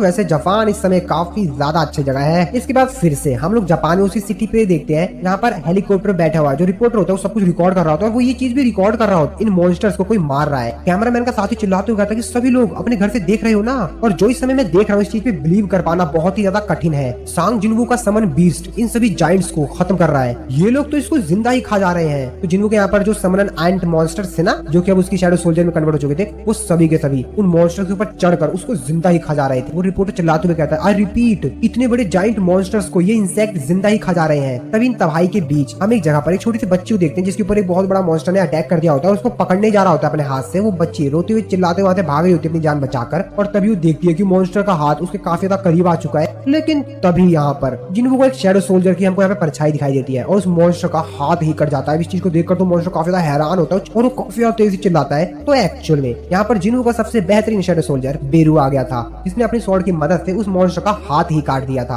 अब वो मॉन्स्टर चिल्ला ही रहा था भाई, गुस्से में था, वो बेरू को मारने वाला था, उसके ऊपर अटैक करने वाला था, लेकिन उससे पहले वो कुछ कर पाता। तभी हम लोग को जिन्वो के एक और दूसरे शैडो सोल्जर की परछाई दिखाई देती है जो कि था आयरन। आयरन काफी तेजी से अपना हथौड़ा लेकर आता है, उस मॉन्स्टर के ऊपर मारता है और वो मॉन्स्टर बेचारा एक ही बार में मर जाता है। और आयरन उस मॉन्स्टर को मारने के बाद काफी ज्यादा तेजी से चिल्लाता है। वो छोटी सी बच्ची जो कि अभी तो कुछ समझ नहीं पाई थी कि उसके सामने क्या हो गया, जिन्वू भी दूर से ये सब कुछ तबाही देख रहा होता है जो अभी यहाँ पर आयरन और बेरू ने मिलकर की थी। जिन्वू भी अपने मन में सोचते हुए कहता आयरन ने अपनी रैंक अप करने के बाद ये पहली बार है जो उसने अपनी ताकत दिखाई है। चलो कुछ ना कुछ तो ये कर ही रहा है। तभी जिन्वू के पीछे सोल्जर आता है और उसको थैंक्स बोलता है ये सब कुछ करने के लिए। जिन्वू अपने मन में सोचते हुए कहता है कि ये भी काफी बेहतरीन काम कर रहा है और इसीलिए जिन्वू भी उसको शाबाशी देते हुए कहता है कि तुम काफी ब्रेव सोल्जर हो, बहुत अच्छा। अब ये चीज देखकर वो सोल्जर भी काफी ज्यादा खुश होते हुए कहता है कि thank you sir, thank you. जिसके बाद जिन्वू योजिन से कहता है कि योजिन किस सोल्जर को अपने साथ ले जाओ और इस जगह को क्लियर कर दो। योजिन भी कहता है कि हाँ बिल्कुल सर, और फिर योजिन उस सोल्जर को अपने साथ ले जाता है। जिन्वू जो कि सामने का नजारा देख रहा होता और फिर कहता है कि ठीक है तो चलो कुछ बिजनेस किया जाए। और फिर जिन्वू बोलता है अराइज। इस एपिसोड की शुरुआत में हम लोग हंटर एसोसिएशन का जो हेडक्वार्टर होता है वहाँ पर देखते हैं आसपास जो लोग होते हैं वो डायरेक्टर मात्सुमोतो को बता रहे होते हैं कि जिन जिन जगहों पर मॉन्स्टर्स अपीयर हुए थे और तबाही मचा रहे थे वो उन सभी जगहों को रिकवर कर लिया गया सक्सेसफुली, यानी कि वहाँ के जो मॉन्स्टर्स है उनको खत्म कर दिया गया है। ऐसे वो बंदा काफी सारी जगहों का नाम बताता है। अभी चीज सुनकर काफी ज्यादा हैरान होते हुए डायरेक्टर मात्सुमोतो कहते हैं क्या आखिरकार पॉसिबल कैसे, ऐसा हो ही नहीं सकता है, क्योंकि उनको भी समझ में आ नहीं रहा था कि आखिरकार सब कुछ कैसे हो सकता है क्योंकि वो मॉन्स्टर्स काफी ज्यादा बड़े थे। तभी डायरेक्टर सागमोतो अपने मन में सोचते हुए कहते हैं अरे नहीं गो तो सही था, वो आंखें मैंने जब पहली बार उसको एयरपोर्ट पर देखा था, मैं वैसे अनगिनत हंटर से मिला हूँ लेकिन जब मैं उससे पहली बार मिला वो कुछ अलग था, वो उनकी तुलना में काफी ज्यादा पावरफुल था। इसके बाद हम लोग जिन्वू जब एयरपोर्ट पर आया था तो डायरेक्टर मात्सुमोतो उससे मिलने के लिए गया था, तो वहीं का सीन देखते हैं जहाँ पर वो जिन्वू का वेलकम करता है और उससे बोलता है कि आपसे मिलकर अच्छा लगा। हम लोग इस समय काफी ज्यादा गड़बड़ सिचुएशन में, तो मैं आशा करता हूँ कि आपको सब कुछ पहले से ही पता होगा, तो मैं डायरेक्टली पॉइंट पर आता हूँ। तो जो जाइंट मॉन्स्टर्स हैं वो इस समय ओसाका की तरफ जा रहे हैं, तो सबसे पहले आप ओसाका पे जाइए और वहाँ पर उनको हराइए। और ये जो सारी बातें हो रही थी वो ट्रांसलेटर जो था वो जिन्वू को बता रहा था, लेकिन डायरेक्टर जो होता है वो तो अपने मन में कुछ और ही सोच रहा था। वो अपने मन में सोच रहा था कि इससे कोई भी फर्क नहीं पड़ता है कि जिन्वू कितना ज्यादा ताकतवर है, ये उन सभी मॉन्स्टर्स को तो नहीं हरा पाएगा क्योंकि वो मॉन्स्टर्स काफी ज्यादा बड़े और ताकतवर है, लेकिन हाँ जब तक ये उनको रोक के रखेगा तो हमको बाकी कंट्रियों से नेगोशिएशन करना होगा। तो दोस्तों ये अपने जिन्वू को ना हल्के में ले रहा है। अभी जिन्वू रुकजॉय को शॉक करने वाला है। उसकी बात सुनने के बाद जिन्वू इस चीज के लिए साफ साफ मना करता है। जिन्वू कहता है कि मैं नहीं जाऊंगा। अभी चीज सुनकर डायरेक्टर और बाकी सभी जो लोग आसपास खड़े होते हैं वो काफी ज्यादा हैरान होते हैं। वो कहते हैं कि तुम्हारा क्या प्लान है फिर? डायरेक्टर अपने मन में सोच रहा होता है कि मेरे को डाउट हो रहा है, लेकिन क्या ये तो नहीं चाहता है कि सारे जायंट्स मॉन्स्टर्स को अपने दम पर हराए? आखिरकार अब ये क्या करने वाला है? मुझे भी कुछ समझ में नहीं आ रहा है कि आखिरकार ये क्या करना चाह रहा है। जिस पे जिन्वू उसको रिप्लाई देते हुए कहता है कि हाँ मेरा कुछ और प्लान है। इसके बाद हम लोग प्रेजेंट का सीन देखते हैं जहाँ पर जिन्वू ने उसके सामने जितने भी मॉन्स्टर्स को उसने अभी हराया था उन सभी को अपने शैडो सोल्जर में ऐड कर लेता है। इन सभी शैडो सोल्जर को जिन्वू देखते हुए कहता तो तुम सभी नंबर 1 2 3 4 5। लेकिन तभी बेरू जिन्वू से कहता है कि माई किंग शायद ये छठा है क्योंकि हमने एक और को हरा दिया है। जिन्वू योजिन से बोलता है कि क्या तुम खाना खाने जा रहे हो, वो भी मेरे बिना? इंतजार करो मैं भी वापस आ रहा हूँ। योजिन भी कहता है हाँ ठीक है, लेकिन जिन्वू तो अपने मन में सोच रहा होता है कि मेरे को अपने शैडो एक्सचेंज स्किल का इस्तेमाल करके आसपास जितने भी मॉन्स्टर्स है उनको भी सोल्जर्स बना लेना चाहिए, लेकिन वो लोग मेरे से काफी ज्यादा दूर है। लेकिन फिर भी एक चीज है जो कि स्टार्ट हो गई होगी। तो असल में जिन्वू ने इसके जितने भी शैडो सोल्जर्स थे अवेलेबल उन सभी को जापान के अलग अलग जगहों पर भेज दिया था, जो कि उन बड़े जाइंट मॉन्स्टर्स को मारने में हंटर्स की मदद कर रहे थे। हम लोग जिन्वू के शैडो सोल्जर्स को देखते हैं जैसे कि आयरन और बाकी सभी शैडो सोल्जर्स जो कि बड़े बड़े मॉन्स्टर्स को मार मार के उनको खत्म कर रहे थे। जिन्वू आगे कहता है मेरे शैडो सोल्जर्स ऐसा इसलिए कर पा रहे हैं क्योंकि मेरे पास काफी ज्यादा माना है और अगर ऐसा ही चलता रहा तो मेरी विक्ट्री जरूर होगी। ऐसा कोई तरीका ही नहीं है कि इतने बड़े जाइंट मॉन्स्टर्स होने के बावजूद भी वो मेरे शैडो सोल्जर्स को हरा पाए, क्योंकि उनके पास रीजनरेशन की एबिलिटी है। वो लोग मेरे शैडो सोल्जर्स को डिस्ट्रॉय भी कर दें, इसके बावजूद भी वो रीजनरेट कर लेंगे और उन मॉन्स्टर्स को हरा देंगे। लेकिन ये दिक्कत नहीं है। दिक्कत तो ये है कि जापान के अलग अलग जगहों पर और भी डंजन ब्रेक्स हो रहे हैं जो कि एस रैंक के डंजन ब्रेक हैं। छोटे छोटे जो मॉन्स्टर्स हैं वो शहर को पूरी तरीके से ऑक्यूपाई कर रहे हैं अपने बड़े बड़े मॉन्स्टर्स के साथ। तो वहाँ पे जो लोग हैं उनको वहाँ से सेफली निकालने में थोड़ी दिक्कत हो रही है। इसके बाद हम लोग डंजन ब्रेक के 7वें दिन देखते हैं जिन्वू जो कि योजिन के साथ शहर में घूम रहा था, मतलब वहाँ पर देख रहा था आसपास की क्या हाल चाल चल रहा है, कोई मॉन्स्टर वगैरह है नहीं ना। और यहाँ पर जो सिटी का हाल था वो बहुत ही ज्यादा बुरा हो चुका था। बिल्डिंग्स जो बड़ी बड़ी थी वो तो पूरी तरीके से डिस्ट्रॉय हो चुकी। योजिन आसपास का नजारा देखकर काफी ज्यादा हैरान हो रहा होता है। योजिन कहता है कि ये जगह तो पूरी तरीके से बर्बाद हो चुकी है। जिन्वू भी कहता है हाँ बिल्कुल। तभी यहाँ पर हानेकावा आती है जो कि जिन्वू को यहाँ पर वेलकम करती है। अगर आप लोग को याद नहीं है तो मैं आप लोग को बताता हूँ कि हानेकावा एक्चुअल में एक ए रैंक की हंटर है जो कि जापान हंटर एसोसिएशन में एक ट्रांसलेटर के तौर पर है। जिन्वू हानेकावा से पूछता है कि हानेकावा यहाँ पर कोई और हंटर तो नहीं है ना? हानेकावा उसको बताते कि हाँ टोक्यो में इस समय मेरे अलावा कोई और हंटर नहीं है। जिसके बाद हानेकावा जिन्वू को आगे बताती है कि टोक्यो में इतना ज्यादा लॉस हुआ है हम लोगों को, इतना ज्यादा नुकसान हुआ है कि हम लोगों को तो पता भी नहीं कि हमको कितना ज्यादा नुकसान हो गया है। और जो जाइंट मॉन्स्टर्स थे वो जापान के अदर जो अलग अलग पार्ट्स है, जगह है, वहां पर चले गए हैं। इस समय हम लोगों के पास टोटल 16 एस रैंक के हंटर्स हैं, आपको मिलाकर 6 जापानीज है, 2 चाइनीज है, 3 कैनेडियन है, 2 इंडियन है और एक रसिया और यूके से आए हैं। टोटल यहाँ पर 6 ग्रुप है। इसके बाद एक करके सभी हंटर्स का नाम बताती है कौन कहाँ से आया हुआ है। फिर हानेकावा जिन्हों को आगे बताती है कि ज्यादातर जो मॉन्स्टर्स हैं वो एक साथ चल रहे हैं, यानी कि झुंड में चल रहे हैं और इसीलिए उनको हरा पाना काफी ज्यादा डिफिकल्ट हो रहा है। एक ए रैंक के गेट के जो बॉस होता है ना, उससे भी ज्यादा डिफिकल्ट जिन्वू, जो कि अपने मन में सोच रहा होता है कि टोटल 3 एस रैंक के हंटर्स मारे गए हैं, तो इसके हिसाब से जरूर काफी सारे ए रैंक के हंटर्स भी मारे गए होंगे। हानेकावा जिन्वू को आगे बताती है कि टोटल 31 जाइंट मॉन्स्टर्स अपीयर हुए थे और उनमें से काफी सारे तो चाइना की तरफ ही जा रहे हैं। हम लोगों के पास मैन पावर की कमी थी, जिस वजह से हम लोग उनको हरा नहीं पा रहे थे, लेकिन तुम्हारी वजह से हमने काफी सारे जाइंट मॉन्स्टर्स को हरा दिया है और इस बात के लिए जिन्वू का वो थैंक्स भी कहती है। और बाकी बचे हुए जाइंट मॉन्स्टर्स हैं उन लोगों को तुम्हारे शैडो सोल्जर्स और हमारे जो अदर हंटर्स हैं उनके द्वारा हरा दिया गया है और काफी सारे को हराया जा रहा है। ये बात सुन के जिन्वू कहता अच्छा तो ऐसी बात है, तो इसका मतलब ये है कि सिर्फ ये जो मेरे सामने है यही बचा हुआ है। तो जिन्वू के सामने जो बहुत बड़ा सा मॉन्स्टर था जो कि अभी तक बचा हुआ था, वो उन बाकी सभी मॉन्स्टर से बहुत ज्यादा बड़ा था, जिसको कि अभी तक किसी ने भी नहीं मारा था। तो जिन्वू उसी की बात कर रहा था। जिन्वू सामने सिटी का नजारा देखते हुए अपने मन में सोचते हुए कहता है कि ये सब चीजें मैंने कहाँ देखी हैं। इस तरीके से जलती हुई सिटी, ये मेरे को डेमन कैसल की याद दिलाता है। अगर डेमन कैसल की वो सिटी सिस्टम की तरफ से एक हिंट थी, तो मुझे तो बहुत ही ज्यादा अजीब सा लग रहा है कि आखिरकार आर्किटेक्ट मेरे से कहना क्या चाहता था, लेकिन आर्किटेक्ट तो ऑलरेडी मर चुका है। ओह, मुझे तो काफी कुछ भी समझना है, अभी तो मुझे कुछ भी समझ नहीं आ रहा है। अब जिन्वू भी थोड़ा सा कंफ्यूज हो गया होता है, क्योंकि सामने का नजारा देखकर तो काफी ज्यादा अजीब लग रहा होता है और वो समझ नहीं पा रहा होता कि आखिरकार सब क्या हो रहा है, मेरे को क्या कोई हिंट मिल रहा है, क्या हो रहा है। वो काफी ज्यादा कंफ्यूज सा होता है। जिसके बाद जिन्वू कहता है कि आखिरकार यहाँ पर मैं अपनी ताकत ढूंढने के लिए आया हूँ, चलो फिर वही करते हैं। जिसके बाद जिन्वू हानेकावा से कहता है कि अब तो हम लोगों के पास सब कुछ है, तो चले शुरू करें फिर। इसलिए हानेकावा उससे काफी ज्यादा हैरानी से पूछती है, अरे बाकी हंटर्स तो अभी तक आए नहीं है। जिसपे जिन्वू से कहता है कि अरे नहीं, सभी लोग आ चुके हैं। इसके बाद अगले सीन में जापान के जो एस रैंक के हंटर होते हैं मिनोरू और कैने, उनको दिखाया जाता है। कैने कहती है कि ये सब कितना ज्यादा एनोइंग है। वो लोग भी काफी ज्यादा थक गए होते हैं मॉन्स्टर्स को हरा हरा कर। मिनोरू उससे कहता है कि माना कि ये सब एनोइंग है, लेकिन जो कुछ भी हो रहा है वो सही तो हो रहा है। अब वो इस बात से परेशान थे कि यहाँ पर जिन्वू जो शैडो सोल्जर्स थे, उन लोगों ने बाकी जो जाइंट मॉन्स्टर्स थे उन लोगों की काफी अच्छी पिटाई की थी। इन लोगों को इन मॉन्स्टर से लड़ने में काफी ज्यादा डिफिकल्टी हो रही थी, लेकिन जिन्वू के शैडो सोल्जर्स थे उन्होंने उनको बड़े ही आसानी से हरा दिया था और इसकी वजह से उसको काफी ज्यादा अजीब सा लग रहा होता है। वो कहती है ये सब बहुत ज्यादा एनोइंग है और उन लोगों ने हमारे लिए अधमरे मॉन्स्टर्स छोड़े, ये काफी ज्यादा एनोइंग है। उन लोगों को सिर्फ समन किया गया था। इसके बाद फिर से हम लोग जिन्वू को देखते हैं जिसने यहाँ पर अपने काफी सारे शैडो सोल्जर्स को समन कर लिया था। तो हाँ दोस्तों, वीडियो अगर अभी तक अच्छी लगती है वीडियो को लाइक कर देना, क्योंकि इसके बाद भाई बहुत बड़ी तबाही होने वाली है। जिन्वू बहुत भयंकर तबाही करेगा और बस आप लोग को मजा ही आ जाएगा। तो फटाफट वीडियो को लाइक जरूर से कर देना और एक अच्छा सा कमेंट भी कर देना। कमेंट तो आप लोग बाद में भी कर देना। इसके बाद हम लोग जिन्वू को देखते हैं जिसने अपने बाकी सभी जितने भी फेवरेट शैडो सोल्जर्स थे, टैंक, आयरन पर समन कर लिया था। हानेकावा इतने सारे मॉन्स्टर्स को एक साथ यहाँ पर देखकर काफी ज्यादा हैरान होती है। और जिन्वू का शैडो सोल्जर बेरू, जो कि काफी ज्यादा तेजी से उड़ते हुए आता है और सीधा जिन्वू के पास आके रुकता है। बेरू ने इस तरीके से एंट्री मारी हुई होती है कि योजिन बेचारा काफी ज्यादा डर गया था, क्योंकि वो एकदम बैक से आया था और योजिन के सामने आके लैंड हुआ था। और हानेकावा जो कि योजिन से भी ज्यादा हैरान हो गई थी, लेकिन जिन्वू को तो भाई बिल्कुल भी फर्क नहीं पड़ा था। जिन्वू तो अपने हीरो के एकदम खड़ा था, जैसे उसको तो मालूम है कि पीछे कौन आया है, क्या होने वाला है। और जिन्वू बेरू को एक अच्छी सी प्यारी सी स्माइल देते हुए उसकी तरफ देखते हुए कहता है कि ओ तो तुम सब आ गए हो, तुम सभी ने अच्छा काम किया। बेरू भी जिन्वू को कहता है thank you my king. Jinwoo Yojin से कहता है कि योजिन तुम और हानेकावा यहाँ से थोड़ा सा दूर चले जाओ, क्योंकि हम लोग तबाही शुरू करने वाले हैं। और फिर योजिन और हानेकावा थोड़ा सा दूर चले जाते हैं और फिर जिन्वू एक टूटे हुए पत्थर के ऊपर खड़ा होता है और बोलता है बाहर आओ। और जिन्वू के ऐसा बोलते ही देखते यहाँ पर जितने भी बड़े बड़े मॉन्स्टर जाइंट मॉन्स्टर्स को जिन्वू ने अभी अपना शैडो सोल्जर बनाया हुआ था, भाई वो समन होते हैं तुमसे वहाँ पर, और ये बहुत बड़े थे। और बाकी जो एंड मॉन्स्टर्स थे जिन्वू के शैडो सोल्जर्स में, वो भी काफी सारे बहुत सारे एंड मॉन्स्टर्स आ गए थे। और जिन्वू के शैडो सोल्जर में जो जाइंट मॉन्स्टर्स थे जिनको जिन्वू ने भी थोड़े समय पहले हराया था, उसने बहुत सारे जाइंट मॉन्स्टर को अपने शैडो सोल्जर में ऐड कर लिया था। जिसके बाद जिन्वू बोलता है मेरे सोल्जर्स अटैक करो।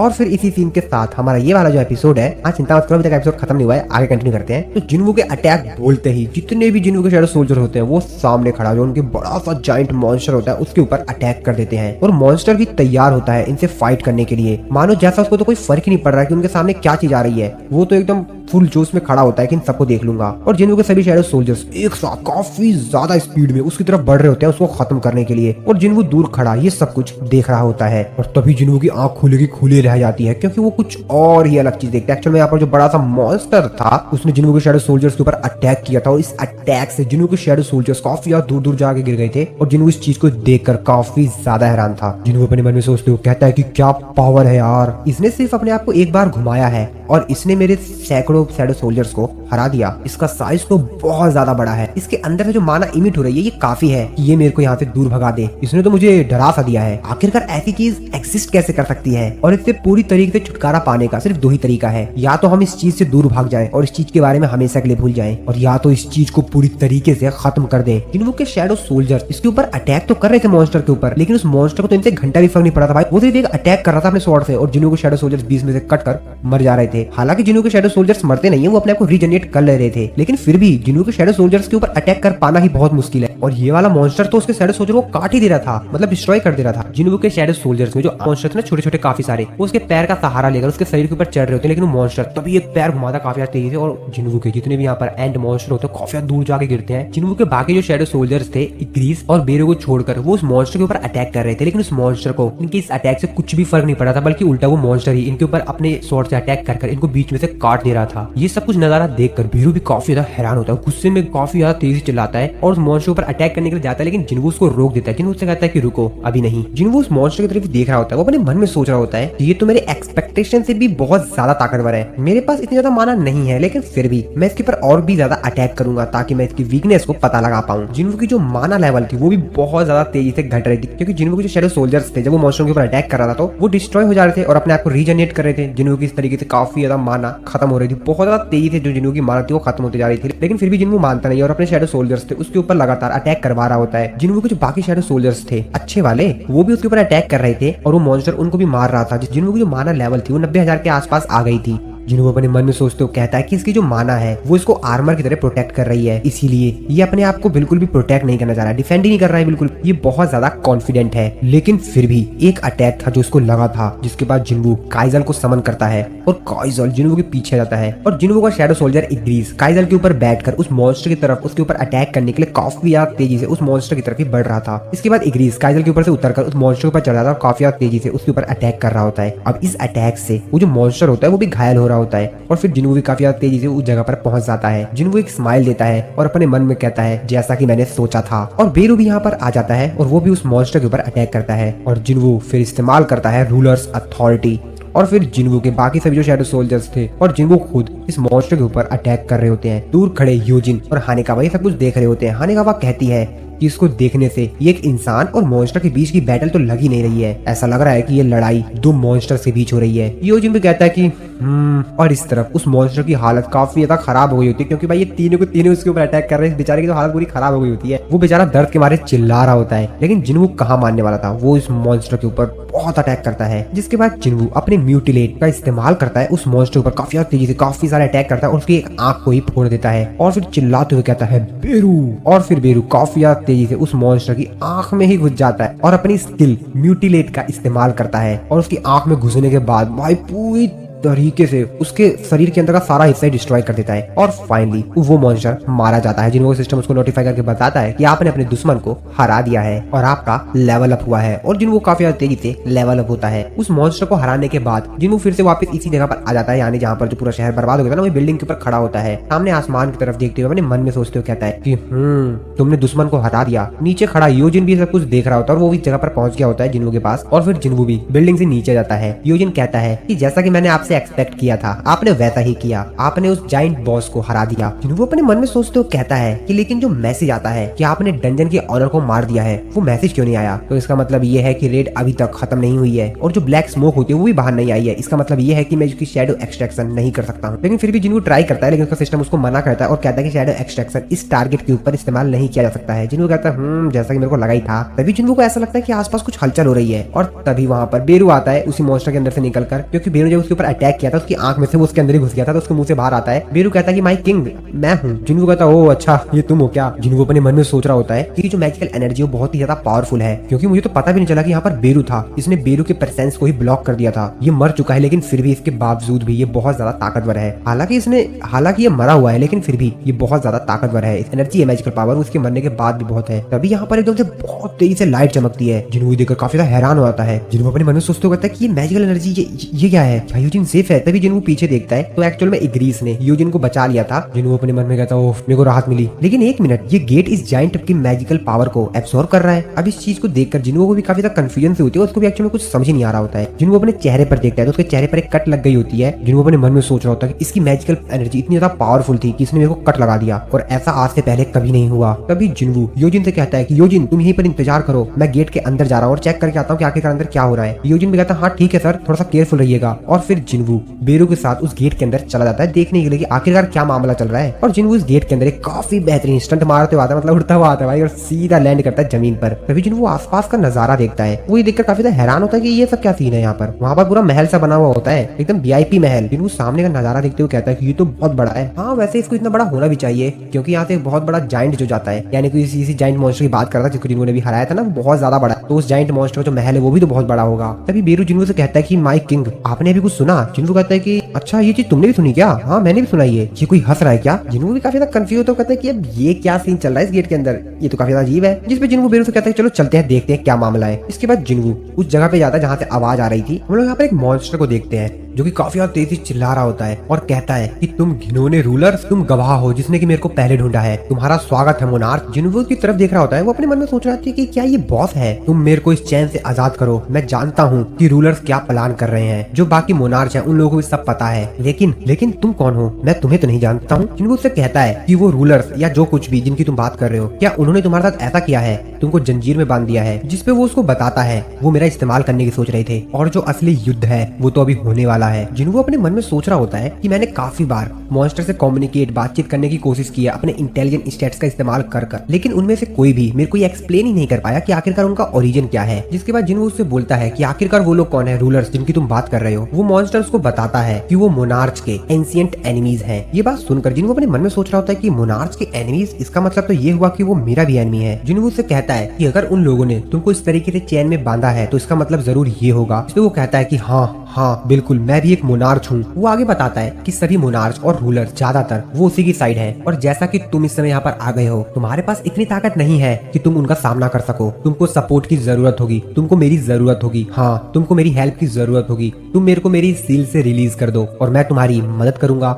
जिन्वू से कहता है कि मदद, तुम मेरी मदद करोगे, तुम एक मॉन्स्टर एक इंसान की मदद करोगे। तुम्हें क्या लगता है कि मैं क्या सच में इस चीज के ऊपर बिलीव करूंगा कि तुम एक मॉन्स्टर एक इंसान की हेल्प करोगे। जिसपे वो मोनार्च जिन्वू से कहता है अच्छा तो ऐसी बात है तो ठीक है, मैं तुमको बिलीव करने के लिए मजबूर कर देता हूँ, तुम मेरे ऊपर खुद ही विश्वास करोगे। और तभी वो अपने पावर का इस्तेमाल करता है और इस चीज को देखकर जिन्वू भी तुरंत रेडी हो जाता है उसे फाइट करने के लिए, क्योंकि जिन्वू को खुद नहीं मालूम कि अभी अगला बंदा क्या कर दे और इसीलिए जिन्वू रेडी हो जाता है उससे लड़ाई करने के लिए, कहीं कोई उल्टी हरकत ना करे। तभी जिन्वू का सिस्टम उसको कुछ अलग ही चीज बताता है। वो बताता है कि किंग ऑफ जाइंट वो तुम्हारे साथ एक कॉन्ट्रैक्ट बना चाहता है, ऑनेस्टी का कॉन्ट्रैक्ट, यानी कि तुम दोनों सच बोलोगे। जिन्वू सिस्टम उसे पूछता है कि क्या तुम इस डील को एक्सेप्ट करना चाहोगे। जिन्वू कहता है हाँ कर लेता हूँ और फिर जिन्वू उस चीज को एक्सेप्ट कर लेता है। जिन्वू का सिस्टम उसको नोटिफाई करके बताता है कि जैसा कि अब आपने इस कॉन्ट्रैक्ट को एक्सेप्ट कर लिया है तो इसका मतलब ये है कि अब आप दोनों में से कोई भी एक दूसरे से झूठ नहीं बोल पाएगा जब तक कि ये कॉन्ट्रैक्ट टर्मिनेट नहीं हो जाता। और तभी वो मोनार्च जिन्वू से फिर से बोलता है कि प्लीज तुम मेरे को मेरी सील से रिलीज करो, मैं तुम्हारी मदद करूंगा। जिन्वू कहता है हाँ ठीक है मैं तुम्हारे पर विश्वास कर रहा हूँ। लेकिन तभी जिन्वू कुछ अजीब सा लगता है, वो ऐसा लगता है कि वो कुछ बोल नहीं पा रहा। अब जिन्वू को भी कुछ समझ में नहीं आता कि आखिरकार ये था क्या। तभी वो मोनार्च जिन्वू को बताता है कि यही तो है power of pledge of honesty, यानी कि तुम और मैं, हम दोनों में से कोई भी जब तक ये कॉन्ट्रैक्ट टर्मिनेट नहीं हो जाता एक दूसरे झूठ नहीं बोल सकते हैं। जब भी हम दोनों में से कोई भी झूठ बोलना चाहेंगे तो हम लोगों के ऊपर एक कर्ज लग जाएगा जो कि हमको झूठ बोलने से हमको रोकेगा। तभी जिन्वू उस मोनार्च से पूछता है मैं देख सकता हूँ, लेकिन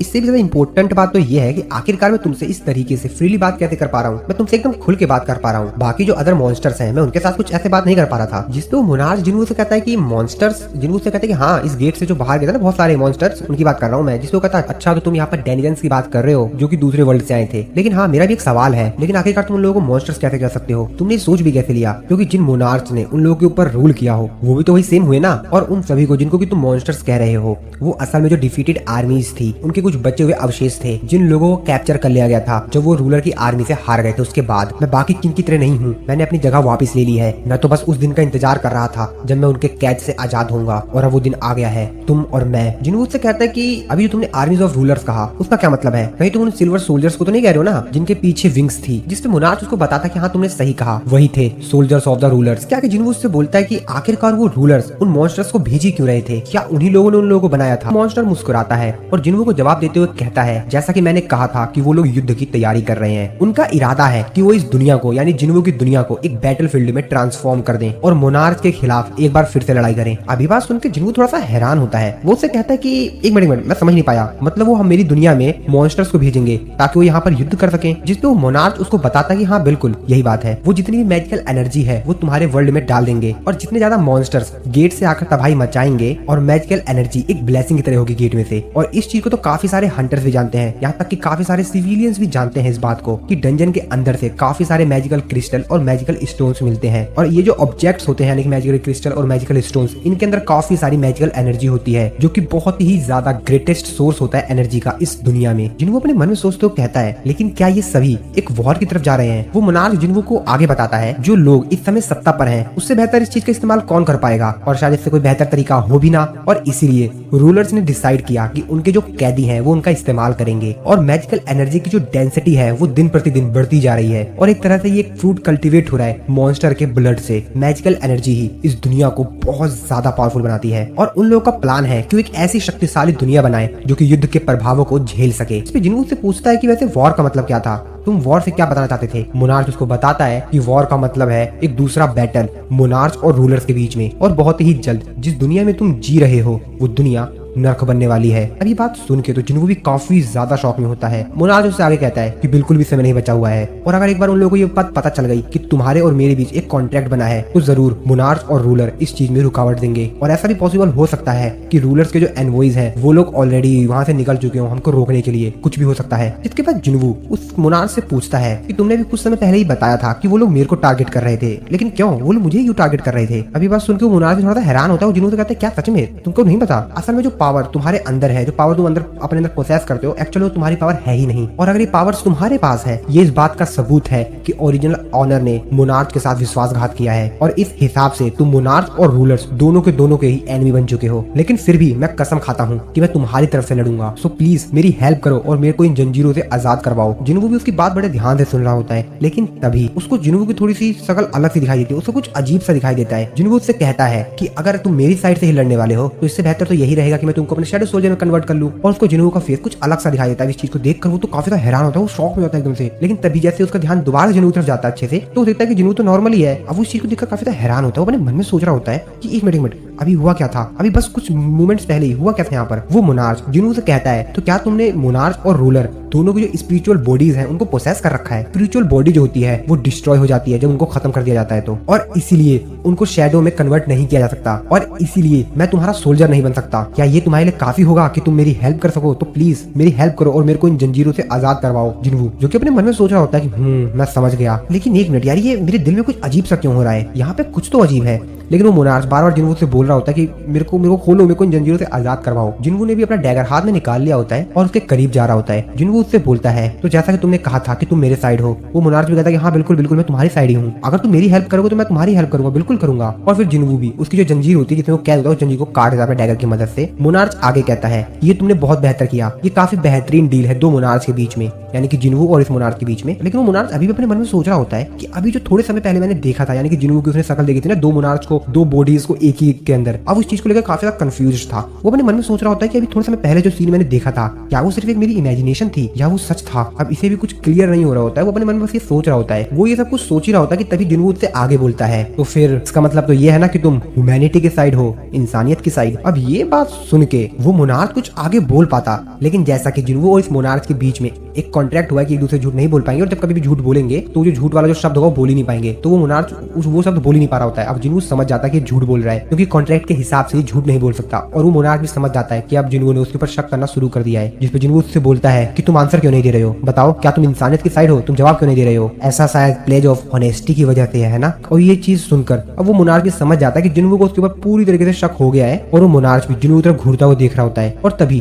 उसकी गर्दन के पीछे एक डायमंड सा दिखाई देता, कुछ पिंक कलर का। जिनवो उसके चीज को देखते हुए कहता है कि तुम्हारी गर्दन के पीछे वो जो माना क्रिस्टल लगा हुआ है ना, वो जब तक वहां पर लगा रहेगा तुमको इस रूलर की वॉइस सुनाई देती रहेगी, जो की है सभी इंसानों को मार दो, जैसा कि अदर मॉन्स्टर्स को सुनाई देता है। अभी बात सुनकर वो मोनार्क समझ जाता है कि अब जिनवो उसके ऊपर शक कर चुका है और अब उसके पास कोई भी ऑप्शन नहीं है, और इसीलिए वो गुस्से में जिनवो के ऊपर अटैक करता है। लेकिन जिनवो उसके उस अटैक से बचते हुए उससे कहता है तुम तो अपनी डील ही भूल गए, जिसपे वो मोनार्क जिनवो से कहता है कि तुम्हें जिंदा रखना बहुत ज्यादा खतरनाक हो सकता है। लेकिन वो मोनार्क कुछ आगे कर पाता, जिनवो उसके शरीर में अपना डैगर डाल देता है, जिसकी वजह से उस मोनार्क की हालत खराब होने लगती है। जिनवो उस मोनार्क से कहता है शायद तुम प्रॉब्लम बन सकते हो, जिसपे वो मोनार्क जिनवो से कहता है कि नहीं तुम गलत हो, प्रॉब्लम मैं नहीं, प्रॉब्लम तुम हो। वो मोनार्क आगे कुछ कर पाता, जिनवो उस मोनार्क को बुरी तरीके से घायल कर देता है। वो मोनार्क भी काफी ज्यादा घायल हो चुका होता है। हालांकि वो कोशिश करता है जिनवो के ऊपर दोबारा से अटैक करने की, लेकिन कहाँ वो जिनवो से लड़ पाएगा। जिनवो फिर से उसके ऊपर अटैक करता है और उसको बहुत ज्यादा घायल कर देता है। और अपने अंत समय पर वो मोनार्क जिनवो से कहता है कि जो लड़ाई होगी तुम्हारी दुनिया के प्रेसिडेंट और उन कैप्चर्ड मॉन्स्टर्स के बीच में, वो बहुत ही ज्यादा खतरनाक होने वाली है, दिलचस्प होगी वो लड़ाई, और तुम्हारी दुनिया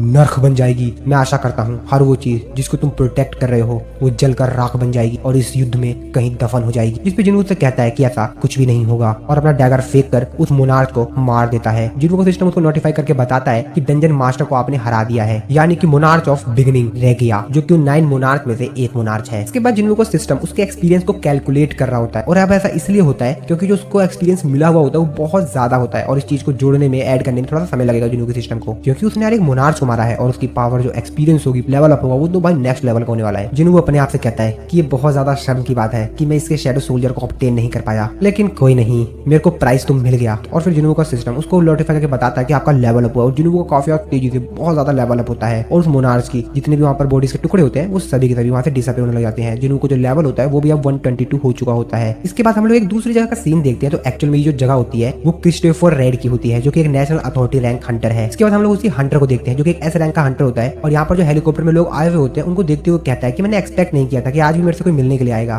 तो उससे यहाँ पर मिलने के लिए डिप्टी डायरेक्टर और लेडी सेलर आई हुई थी, जिनको देखते हुए कहता काफी लंबा समय हो गया है डिप्टी डायरेक्टर और लेडी सेलर से मिले हुए। जिसपे डिप्टी डायरेक्टर उससे बोलता है हमसे तुमको बहुत ही ज्यादा अर्जेंट बात करनी है, तो यहाँ पर जितने भी लोग हैं इन सभी लोगों को यहाँ से भी बाहर जाने दो। इसके बाद हंटर होता है अपनी मेट से कहता है कि जब तक मैं ना बोलूं इस रूम के कोई भी आसपास नहीं आना चाहिए। उसकी मेट भी कहती है ठीक है मैं समझ गई। इसके बाद हम लोग इन सभी लोगों को देखते हैं जो कि आपस में बात कर रहे होते हैं। जिसपे जो हंटर होता है वो डिप्टी डायरेक्टर से कहता है आखिरकार आप दोनों को मेरे से काम क्या पड़ गया, वो भी आप दोनों एक साथ, और अगर आप इस जगह पर इसलिए आए हैं क्योंकि रिसेंटली जो एस रैंक का गेट ओपन हुआ है ईस्ट में, तो उसकी चिंता आप मत कीजिए, मैं उसको देख लूंगा, लेकिन अभी मैं वहाँ पे नहीं जाने वाला हूँ। जिसपे मिसेस सेलर उससे कहती हैं कि नहीं, हम लोग उस चीज के बारे में बात करने के लिए नहीं आए हैं कि मिस्टर क्रिस रिसेंटली जो एस रैंक का गेट ओपन हुआ है, हम लोग आज उसके बारे में बात करने के लिए नहीं आए हैं, उससे भी ज्यादा बड़ी एक प्रॉब्लम है, हम उस चीज के बारे में डिस्कस करने के लिए आए हैं। अभी बात सुनकर वो भी काफी हैरान होता है, वो कहता है कि क्या एस रैंक के गेट से भी बड़ी प्रॉब्लम, जिसपे उसको आगे बताया जाता है कि शायद भविष्य में आपको मारा जा सकता है। ये बात सुनकर तो वो हंटर भी काफी ज्यादा हैरान हो जाता है, और तभी वो काफी ज्यादा गुस्से में वो जो जिस कप से चाय पी रहा होता है वो नीचे टेबल पे रखता है और चिल्लाते हुए कहता है कि लेडी सेलर आपने जो कुछ भी मेरे लिए किया मैं उसके लिए काफी ज्यादा ग्रेटफुल हूँ, लेकिन हम लोग इतने ज्यादा क्लोज नहीं है कि आप मेरे से ऐसे मजाक करें, और आखिरकार मेरे को कौन मारना चाहता है, एग्जैक्टली वो है कौन। जिसमें मिसेस सेलर उसको बताते हैं कि रिसेंटली मेरे को एक सपना आया था, मैंने सपने में देखा तुमको काफी सारे लोगों ने घेर रखा है, और वो लोग वो उससे आगे कुछ बोल पाती, तभी हंटर क्रिस लेकिन तभी चिल्लाते हुए कहता है कि क्या बकवास चल रहा है, ये सिर्फ आपको एक सपना आया और आपको लगा कि कुछ ऐसा मेरे साथ होने वाला है, नॉनसेंस, ये तो बेकार की बातें हैं, आप सिर्फ एक नॉनसेंस सपने की वजह से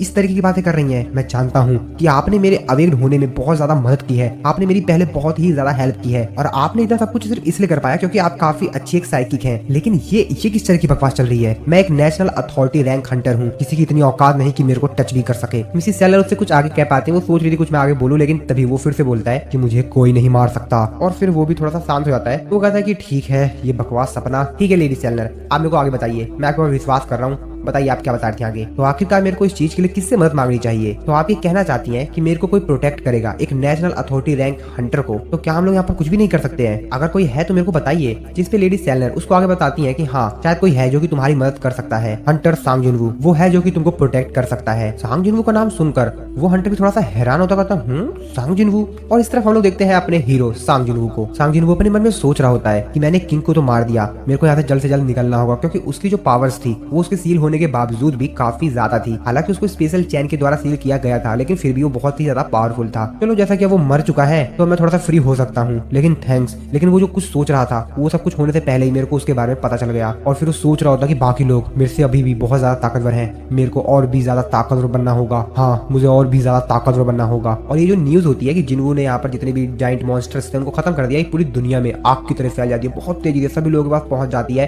सोशल मीडिया पे तो ये बात बहुत तेजी से फैल रही थी कि हमको एक नया नेशनल अथॉरिटी रैंक हंटर मिलने वाला है सांग जिनवू। जिनवू बताता है कि इसमें और जेजू आइलैंड की जो रेड थी इसमें बहुत ज्यादा अंतर था। और वो जाइंट मॉन्स्टर्स जो कि समुद्र की हेल्प से ट्रेवल करके चाइना में जा रहे थे, वहां पर जो चाइना का जो हंटर था लिू जिंगकैंग उसने उन लोगों को खत्म कर दिया। जापानीज हंटर एसोसिएशन के जो प्रेसिडेंट थे मात्सुमोतो उन्होंने अपने आप को पुलिस के हवाले कर दिया और उन्होंने जो भी गलतियां की उन सभी की उन्होंने रिस्पॉन्सिबिलिटी ली और माना कि किसी रीजन की वजह से उनसे ये सब कुछ हुआ है, लेकिन वो रीजन क्या था वो अभी भी अननोन है, उन्होंने बताया नहीं। और दूसरी साइड यूएस गवर्नमेंट ने अमेरिकन हंटर्स ने जो एस रैंक के गेट को सक्सेसफुली कंप्लीट करके उसको क्लोज कर दिया था, उसकी खुशी में एक पार्टी रखी हुई थी। यहाँ पर काफी सारे हंटर्स और बाकी लोग भी आए हुए थे उस पार्टी को एंजॉय करने के लिए। और तभी इस पार्टी में थॉमस एंड्रे भी आ रहा होता है उन दोनों बाकी हंटर्स के पास जिन्होंने उससे बैट लगाई थी हमारे पिछले वाले एपिसोड्स में। तभी थॉमस एंड्रे उन दोनों के पास आता है और उन दोनों से कहता है कि ओ तो तुम दोनों यहाँ पर हो, वैसे उस बैट का क्या हुआ जो तुम लोगों ने लगाया था? तुमको याद तो है ना उस बैट के बारे में? तुमने शर्त में अपनी नाव लगाई थी और तुमने मेंशन, तुम्हें याद तो है ना, या तुमको दोबारा से याद दिलवाना पड़ेगा? जिसपे वो हंटर कहता है कि क्या हमने कुछ भी बैट पे नहीं लगाया था। जिसपे थॉमस एंड्रे उसकी तरफ जाता है और उसको मुस्कुराते हुए देखते हुए कहता है कि सही में ना, देख लो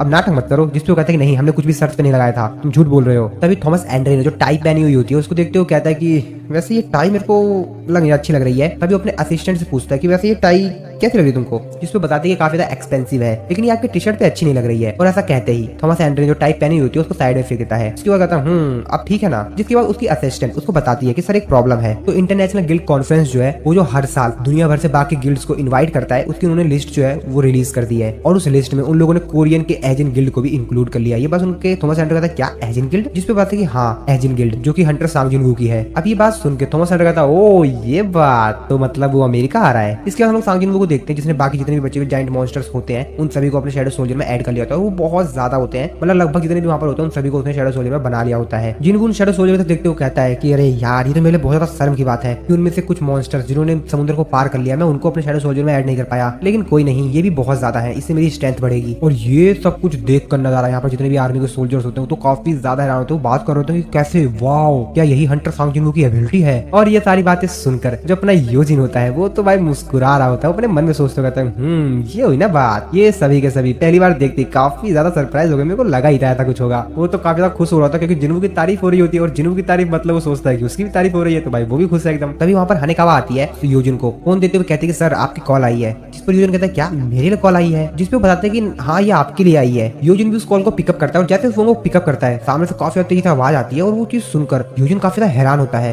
तभी वो योजिन से बोलता है कि सर मेरे को कोरिया वापस जाना होगा। जिनवू से पूछता है कि क्या हुआ, कुछ गड़बड़ हो गया क्या? लेकिन योजिन कुछ भी रिप्लाई नहीं देता है। इसके बाद हम लोग जिनवू को देखते हैं जो कि अपने मन में सोच रहा होता है कि मेरे को भी सब कुछ डिटेल्स तो पता नहीं है, लेकिन हाँ मेरी भी कुछ फैमिली प्रॉब्लम है तो मेरे को भी लगता है मेरे को वापस चलना चाहिए। इसके बाद हानेकावा योजिन से कहती है कि चलिए मैं आपको एयरपोर्ट लेके चलती हूँ। और यहाँ पर वो हेलीकॉप्टर आ गया होता है जिसमें योजिन जो होता है वो बैठकर चला जाता है। योजिन जो कि हेलीकॉप्टर बैठ गया होता है वो नीचे जमीन पर जिनवू को ही देख रहा होता है। वो अपने मन में सोच रहा होता है कि मैं अपने मॉम की वो वॉइस आखिरकार हुआ क्या था? मैं बहुत कुछ सोच रहा हूँ। नहीं पर एग्जैक्टली हुआ क्या था? क्या कुछ इंपॉर्टेंट था? पता नहीं क्या था। इसके बाद योजिन कोरिया पहुंच जाता है। कोरिया में यहाँ पर जो उसके फादर का असिस्टेंट होता है वो उसका वेलकम करता है और बोलता है कि यंग मास्टर कार आपका वेट कर रही है, चलिए आप मेरे साथ चलिए, आइए मेरे साथ चलिए। और उसको ले जाने लगता है और उसको बताता है कि आपको अपना दिल मजबूत करना होगा यंग मास्टर, चलिए चलते चलते मैं आपको सब कुछ एक्सप्लेन कर देता हूँ। योजिन उससे पूछता है कि वैसे आखिरकार हुआ क्या है? असिस्टेंट उसको बताता है कि एक बहुत लंबी स्टोरी है और फिर वो उसके फादर के पास उसको ले जाता है, यानी योजिन के फादर के पास, चेयरमैन यू के पास। वो बताता है वो इस बीमारी के फाइनल स्लीपिंग स्टेट में पहुंच चुके हैं।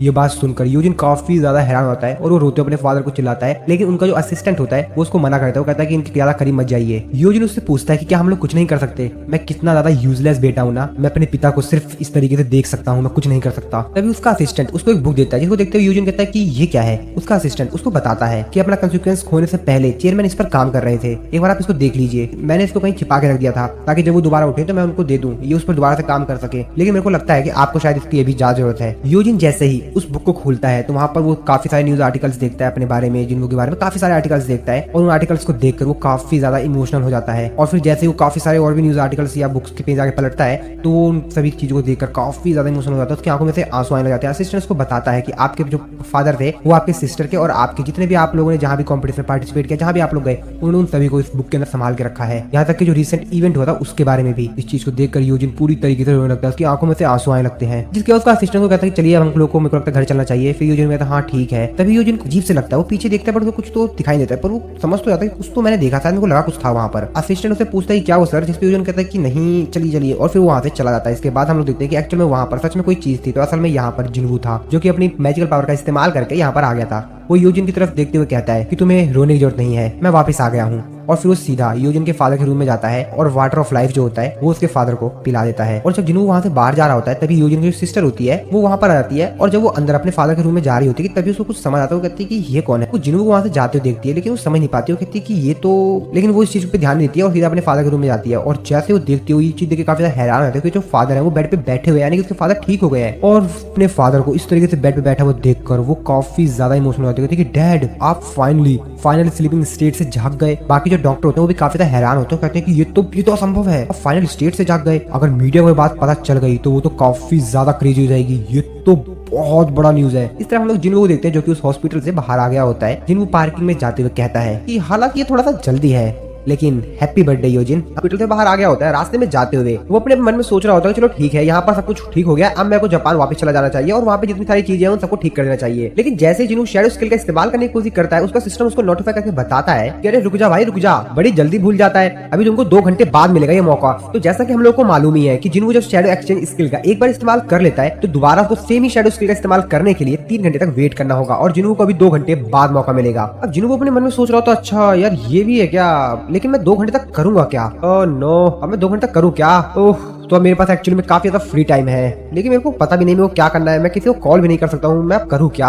तभी उसको मिस चाइन की एक बात याद आती है। जिन्हों कहता है चलो ठीक है देखता हूँ, मेरे को बस एक कोई ऐसा डंजन मिल जाए जो कि बिना ऑनर के हो। इसके बाद अगले सीन में नेशनल लेवल एस रैंक के हंटर मिस्टर क्रिस्टोफर को देखते हैं जो कि अपने घर पे आराम से सो रहे होते हैं अपने रूम में। लेकिन तभी उनकी आंख खुलती है एकदम से, उनको एहसास होता है कि कोई तो मेरे आसपास है और फिर तुरंत वो अपने कपड़े पहनकर देखने के लिए जाते हैं कि आखिरकार कौन है। वो अपने चारों तरफ देखते हैं लेकिन हर तरफ साइलेंट होता है। अब वो काफी ज्यादा कंफ्यूज होते हैं कि यार चारों तरफ अब वो काफी ज्यादा कंफ्यूज होते हैं कि चारों तरफ साइलेंट है, लेकिन मेरे को तो ऐसा एहसास हुआ था कि कुछ तो है यहाँ आसपास, लेकिन कुछ दिखाई क्यों नहीं दे रहा है। और जैसे ही वो अपने वाइन की गिलास को उठाने वाले होते हैं वो उनके हाथ से छूटकर नीचे गिर जाती है और वो टूट जाती है। और उनकी वाइन की गिलास नीचे गिर के टूट गई थी। वो इससे ज्यादा हैरान इस बात को लेकर होते हैं कि जब वो गिलास टूटी थी तो उनको बिल्कुल भी उस चीज की आवाज नहीं आई। वो चीज को देखकर काफी ज्यादा हैरान होते हैं कि गिलास गिरकर टूट गई लेकिन कोई भी नॉइज नहीं हुई, आखिरकार यहाँ पर चल क्या रहा है। तभी वो अपने घर में सामने देखते हैं और कहते हैं कि कौन है वहाँ पर। और तभी वो चेयरमैन की बात को याद करते हैं जिन्होंने कहा था कि अगर तुमको किसी भी चीज की जरूरत हो, कोई भी जरूरत हो, तो तुम इस नंबर पे कॉल कर देना, तुमसे चेयरमैन गो डायरेक्टली बात कर लेंगे। वो भी अपने मन में सोच रहा होता है कि आखिरकार ये सब चल क्या रहा है, यहाँ पर हो क्या रहा है। लेकिन तभी वो देखता है कि असल में वहाँ पर एक इंसान अपीयर होता है। तभी मिस्टर क्रिस्टोफर ये एहसास करता है कि उनके पीछे भी 2 लोग खड़े हैं। तो दोस्तों अगर आप लोगों को नहीं पता है कि ये लोग कौन है तो मैं आप लोगों को बता देता हूँ कि एक्चुअली में ये लोग मोनार्च है। तो अभी आपने जिस मोनार्च को देखा था उसका नाम था टर्नेक। क्रिस्टोफर उन लोगों से पूछता है कि आखिरकार तुम लोग हो कौन, जिसपे टर्नेक उससे कहता है कि तुम कुछ भी नहीं बचा पाओगे अगर तुम इसी तरीके से इंसानों की मदद करते रहे तो। Fragment of the brilliant light. ये बात सुन के क्रिस्टोफर अपने मन में सोचते हुए कहता है एक मॉन्स्टर बोल रहा है। क्रिस्टोफर उससे बोलता है कि आखिरकार तुम बोल क्या रहे हो, मुझे कुछ भी समझ नहीं आ रहा है। जिस पर वो मोनार्च उससे कहता है कि ना ना ना ना ना ना, मैं तुमसे बात नहीं कर रहा हूँ, तुम्हारे अंदर जो इंसान है जो तुमसे कनेक्टेड है मैं उससे बात कर रहा हूँ। जिस पे क्रिस्टोफर उससे कहता है कि मुझे परेशान मत करो। तो चलो ठीक है। इसके बाद क्रिस्टोफर अपनी पावर दिखाता है और अपने आप को ट्रांसफॉर्म करने लग जाता है और कहता है कि तुम में से एक को तो मैं निपटा ही दूंगा। और ऐसा कहते ही वो अपने दूसरे फॉर्म में ट्रांसफॉर्म होने लगता है। ये चीज देखकर पीछे खड़े जो 2 मोनार्च होते हैं, जिनमें से जो एक मोनार्च होता है उसका नाम होता है राकान, और जो दूसरी मोनार्च होती है उसका नाम होता है क्यूरेशा। राकान उसकी तरफ देखते हुए कहता है कि स्पिरिचुअल बॉडी मैनिफेस्टेशन, जिसपे क्यूरेशा भी कहती है ओह ये इंसान के द्वारा। और फिर जैसे ही क्रिस्टोफर अपने नए रूप में ट्रांसफॉर्म होता है वो चिल्लाते हुए कहता है तुम मरेगा मॉन्स्टर। और ऐसा कहते हुए टैरनेक मोनार्च होता है उसके ऊपर अटैक कर देता है और बहुत बड़ा धमाका होता है पूरी बिल्डिंग में। इसके बाद इसी नहीं पे कट हो जाता है। दूसरी तरफ हम लोग जिन्वू को देखते हैं जिसके स्टेट्स काफी ज्यादा बढ़ गए होते हैं। तो एक्चुअली में जिन्वू यहाँ पर एक कार में बैठा हुआ होता है और सभी लोग उसको बाय बाय बोल रहे होते हैं क्योंकि उसने यहाँ पर आकर जापान में सभी लोगों की काफी ज्यादा मदद की थी और इसीलिए बहुत सारे लोग यहाँ पर आए हुए होते हैं जिन्वू को बाय बोलने के लिए। जिन्वू उन सभी लोगों को देखकर काफी ज्यादा खुश हो रहा होता है और वैसे भी यार तो खुश होना भी चाहिए क्योंकि जिन्वू ने इतनी मेहनत करके मतलब थोड़ी सी मेहनत करके यहाँ पर काफी सारे मॉन्स्टर्स को मारा और इन लोगों की मदद की। जिन्वू अपने मन में सोचते हुए कहता है कि मेरे हिसाब से जापान में आज मेरा लास्ट दिन होने वाला है। तभी बेरू जिन्वू से कहता है कि माय किंग लोग आपको रिस्पेक्ट दे रहे हैं, मेरे हिसाब से आपको भी अपना हाथ ऊपर उठा के इन सभी लोगों को बताना चाहिए कि हाँ आप भी इनको देख रहे हैं। जिसपे जिन्वू से कहता है हाँ ठीक है बेरू। इसके बाद जिन्वू देखते हैं जो कि प्लेन में बैठा हुआ होता है, उसके बगल में मिस्टर एडम वाइट बैठे हुए होते हैं। तो आप लोगों को याद होगा कि जिन्वू को यही बंदा अमेरिका ले गया था मिसिस सेलर से मिलाने के लिए ना, तो वो ये बंदा है। तो वो जिन्वू से बोलता है कि मैं तो काफी ज्यादा हैरान हूँ, ये कितना अच्छा कोइंसिडेंट है ना कि हम प्लेन में एक ऐसे इंसान के बगल में बैठे हैं जिसको कि हम पहले से ही जानते हैं। जिन्वू से कहता है कि तुम इसको कोइंसिडेंट नहीं कह सकते हो मेरे हिसाब से तो। जिसपे वो भी मुस्कुराते हुए कहता है कि हाँ ठीक है अब आप ऐसा भी मत बोलिए। जिसपे जिन्वू उससे बोलता है हेलो मिस्टर एडम वाइट, आपसे मिलकर अच्छा लगा। जिन्वू की ये बात सुन के मिस्टर एडम कहते हैं कि हम लोग सिर्फ एक ही बार मिले थे लेकिन मैं तुमको अभी भी याद हूँ, मेरे को काफी अच्छा लगा आपसे मिलकर मिस्टर जिन्वू। लेकिन जिन्वू तो अपने मन में कुछ और ही सोच रहा होता है। जिन्वू कह रहा होता है अरे यार ये तो मेरे को बेरू ने बता दिया था इसका नाम, आप इस बार इसका नाम गलत मत बोलना क्योंकि पिछली बार आपने कुछ ऐसा ही किया था, तो इसका नाम इस बार आप अच्छे से बोलना मिस्टर एडम वाइट। आप मेरे किंग है और आपकी रेपुटेशन संभाल के रखना मेरी जिम्मेदारी है। जिसपे जिन्वू उससे बोलता है कि वैसे क्या काम है आपको। मिस्टर एडम जिन्वू को बताता है सबसे पहले तो मैं आपसे माफी चाहूंगा, मैं बिना नोटिस के यहाँ पर आ गया, मैंने आपको बताया नहीं, कोई खबर नहीं दी और जस्ट मेरे को आपसे काम पड़ गया, लेकिन मेरे को काम ही ऐसा था, काफी ज्यादा अर्जेंट मैटर था जो कि मेरे को आपसे बात करनी थी। उसके बाद सुनकर जिन्वू कहता है तो क्या यूएसबीएस रैंक के गेट को रोकने में फेल हो गया। जिसके बाद सुनकर मिस्टर एडम कहता है नहीं ऐसा कुछ भी नहीं हुआ है, हमने उसी को संभाल लिया बिना किसी प्रॉब्लम के। आप एक बार इस वीडियो देखिए। वो अपने लैपटॉप ओपन करके जिन्वू को एक वीडियो दिखाता है। वो कहता है कि ये देखिए हमारे यहाँ पर काफी ज्यादा तेजी से आग लग चुकी है और ये कोई ऑर्डिनरी आग नहीं लगी हुई है, मतलब बहुत ज्यादा अजीब सा है। अगर एक छोटा सा भी आग लग जाता है, लपट लग जाती है तो पूरा का पूरा उस जगह का आसपास बहुत तेजी से आग फैल जाती है। उस वीडियो को देखकर जिन्वू भी काफी ज्यादा हैरान होता है क्योंकि वहाँ पर लोग बहुत ज्यादा कोशिश कर रहे होते हैं लेकिन उस आग के ऊपर वो लोग काबू नहीं कर पा रहे होते हैं। जिसपे जिन्वू उससे बोलता है कि आखिरकार ये वीडियो है क्या। वो जिन्वू को बताता है कि एक बार आप वीडियो को एंड तक जरूर देखिए। जिस इंसान ने इस आग को शुरू किया था वो थे मिस्टर क्रिस्टोफर जो कि एक नेशनल अथॉरिटी रैंक हंटर है। 1800 से भी ज्यादा फायर फाइटर्स और 14 से भी ज्यादा टॉप लेवल के मेज टाइप के हंटर्स भी इस चीज के ऊपर कंट्रोल नहीं कर पा रहे हैं। जिसपे जिन्वू से कहता है कि आग तो काफी ज्यादा है, तो इसका मतलब है कि ये एक फाइट है, तो इसका मतलब ये है कि मिस्टर क्रिस्टोफर, जिसपे वो बताता है कि हम इस चीज पे विश्वास नहीं कर सकते क्योंकि जब हमने उनको ढूंढा तो वो ऑलरेडी मरे हुए थे। जिन्वू जो वीडियो को लास्ट में देखते तो देखिए काफी हैरान होता है कि एक्चुअल में जो मिस्टर क्रिस्टोफर थे वो मर चुके थे और उनकी जो हालात थी वो बहुत ही ज्यादा खराब थी। और तभी मिस्टर एडम अपनी जेब में से एक फोटो निकालते हैं और जिन्वू को दिखाते हुए कहते हैं कि ये फोटो देखिए। और उस फोटो देखकर जिन्वू की आंखें खुली की खुली रह जाती है और ये फोटो उस इंसान की है जिसपे हंटर ब्यूरो को शक है। अब इस फोटो को देखकर जिन्वू का पता नहीं क्या होता है, उसका एकदम दिमाग खराब हो जाता है। जिन्वू काफी ज्यादा भड़क जाता है और गुस्से में मिस्टर एडम को अपनी पावर का इस्तेमाल करके आसमान में उठा देता है। उससे कहता है क्या ये किसी प्रकार का मजाक है, और अगर ये सच में किसी प्रकार का मजाक है तो तुम यहाँ से जिंदा वापस नहीं जा पाओगे। मिस्टर एडम चिल्लाते हुए कहते हैं कि इसको रोको, नहीं ऐसा मत करो, रोको इसे। उनके बॉडीगार्ड ऐसा देखकर जिन्वू की तरफ भागते हुए आते हैं उसको रोकने के लिए, लेकिन मिस्टर एडम उन लोगों को मना कर देता है। उनको कहता है कि नहीं रुको तुम लोग रुको। जिन्वू उससे बोलता है कि फिर बताओ। जिसपे मिस्टर एडम उसको बताते हैं कि एक्चुअल में जो पिक्चर थी ये डंजन से बाहर आई थी और तुम जो सोच रहे हो ये वो इंसान नहीं है। जिन्वू कहता है कि डंजन, जिसपे वो आगे बताता है कि हाँ इसके अंदर से जो मैजिक एनर्जी इमिट हो रही थी वो सेम उस मॉन्स्टर से मैच कर गई थी जो कि हमारे एस रैंक के हंटर के ऊपर अटैक कर दिया था बिना किसी वार्निंग के। यानी कि इसकी मैजिकल एनर्जी और जो मॉन्स्टर की मैजिकल एनर्जी थी वो सेम थी। तुमको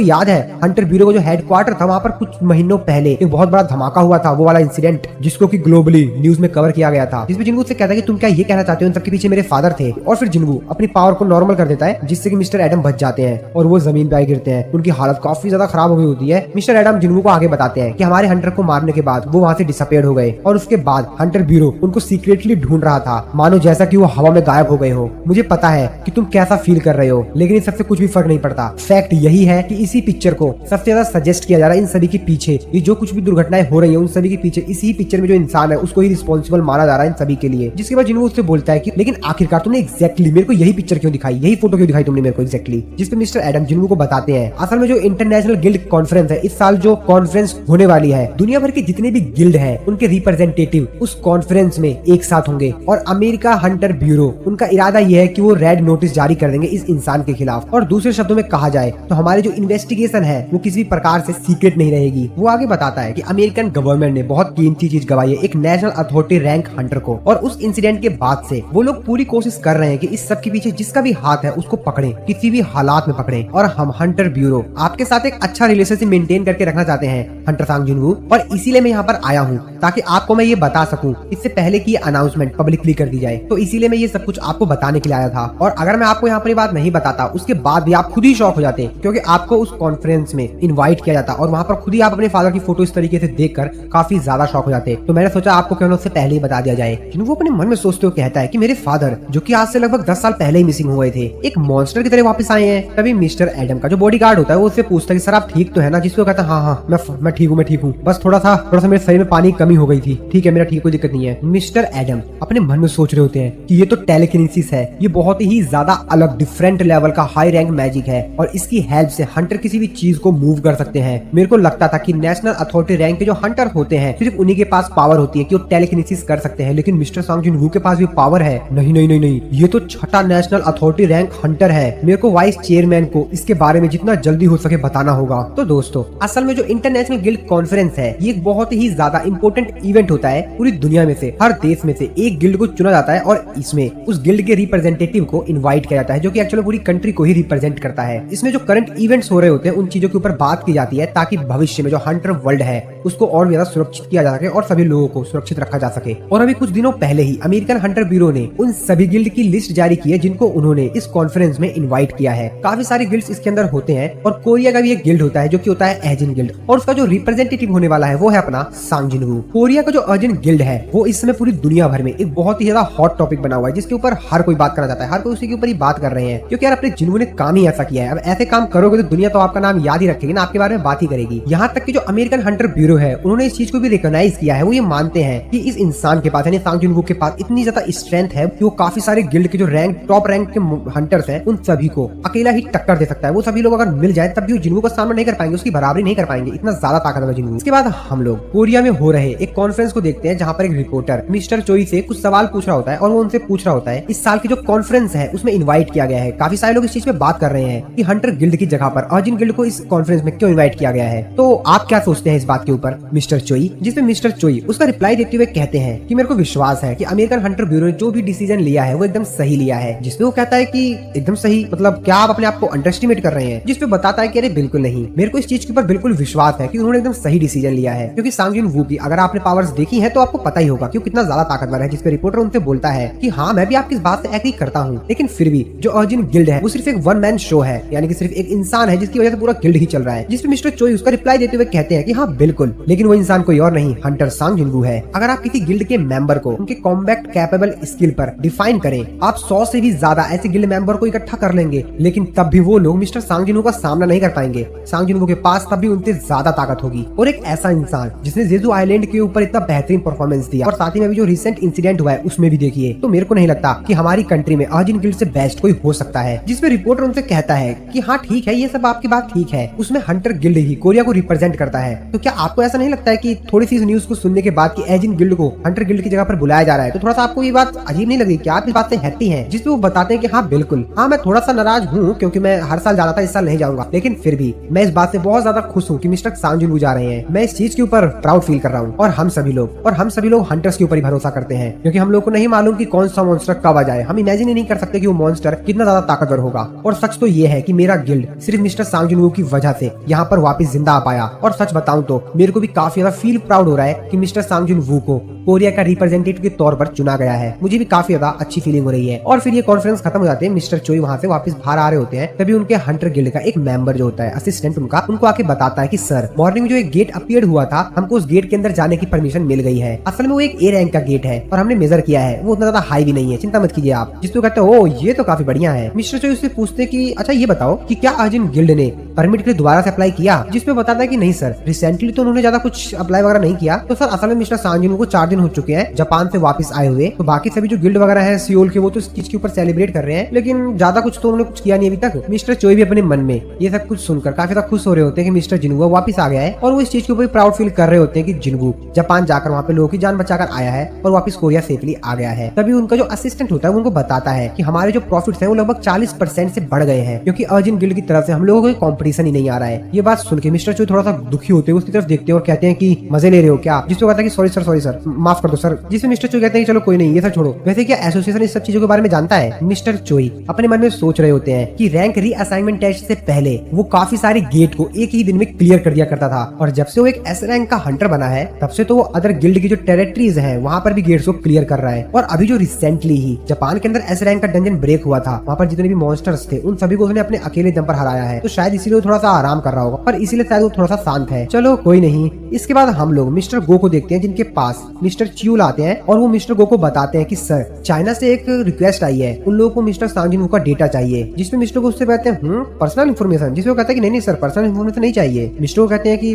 फिर क्या चाहिए। मिस्टर च्यूल उनको बताते हैं कि असल में उनकी रिक्वेस्ट में ये आया है कि वो लोग मिस्टर सांग जिनगू से रिलेटेड जितने भी रिकॉर्ड्स हैं उनके रेड के ऑफिशियल रिपोर्ट्स उन सभी की उन्होंने रिक्वेस्ट की है, वो सभी मांग रहे थे वो सब। जिसपे मिस्टर गो से कहते हैं अच्छा ऐसी बात है, लेकिन वो लोग एक टॉप रैंक हंटर की पर्सनल इन्फॉर्मेशन ना मांगकर और तभी पूछते हैं कि लेकिन आखिरकार उन लोगों को मिस्टर सांग जिनगू में इतना इंटरेस्ट क्यों आ गया। उन लोगों को वैसे ये मालूम ही होगा ना कि मिस्टर सांग जिनगू किसी भी प्रकार का नेगोशिएशन नहीं करते किसी कंट्री से। जिसपे मिस्टर च्यूल मिस्टर गो को बताते हैं कि सर ये जो रिक्वेस्ट आई है ये चाइनीज गवर्नमेंट की तरफ से नहीं आई है, एक्चुअली में ये एक इंडिविजुअल ने भेजा है चाइना से। जिसपे कहते हैं क्या इनकी इंडिविजुअल नेम कौन है वो। जिसमें मिस्टर च्यूल उनको बताते हैं कि सर ऐसा लग रहा है कि चाइना का जो 7 स्टार रैंक हंटर लिू जिगैंग है उसको मिस्टर सांग जिनगू में थोड़ा सा इंटरेस्ट है, शायद वो मिस्टर सांग जिनगू के बारे में काफी कुछ जानना चाहता है। तो एक्चुअली दोस्तों हमारे सोलो लेवलिंग के अंदर जो चाइना है वो बाकी जो इंटरनेशनल स्टैंडर्ड्स है उसको अडॉप्ट नहीं कर रखा है, उसने अपना खुद का रैंकिंग सिस्टम बना रखा है हंटर्स के लिए, हंटर की रैंकिंग के लिए। तो जैसा की जो बाकी कंट्री करती है, जो हाईएस्ट रैंक होती है किसी भी हंटर की वो 5 स्टार की होती है, लेकिन इन लोगों ने 7 स्टार दे रखा है, और उन्होंने 7 स्टार की जो रैंक है वो सिर्फ एक ही इंसान को दे रखा है जो की है हंटर लिू जिगैंग। जिसमें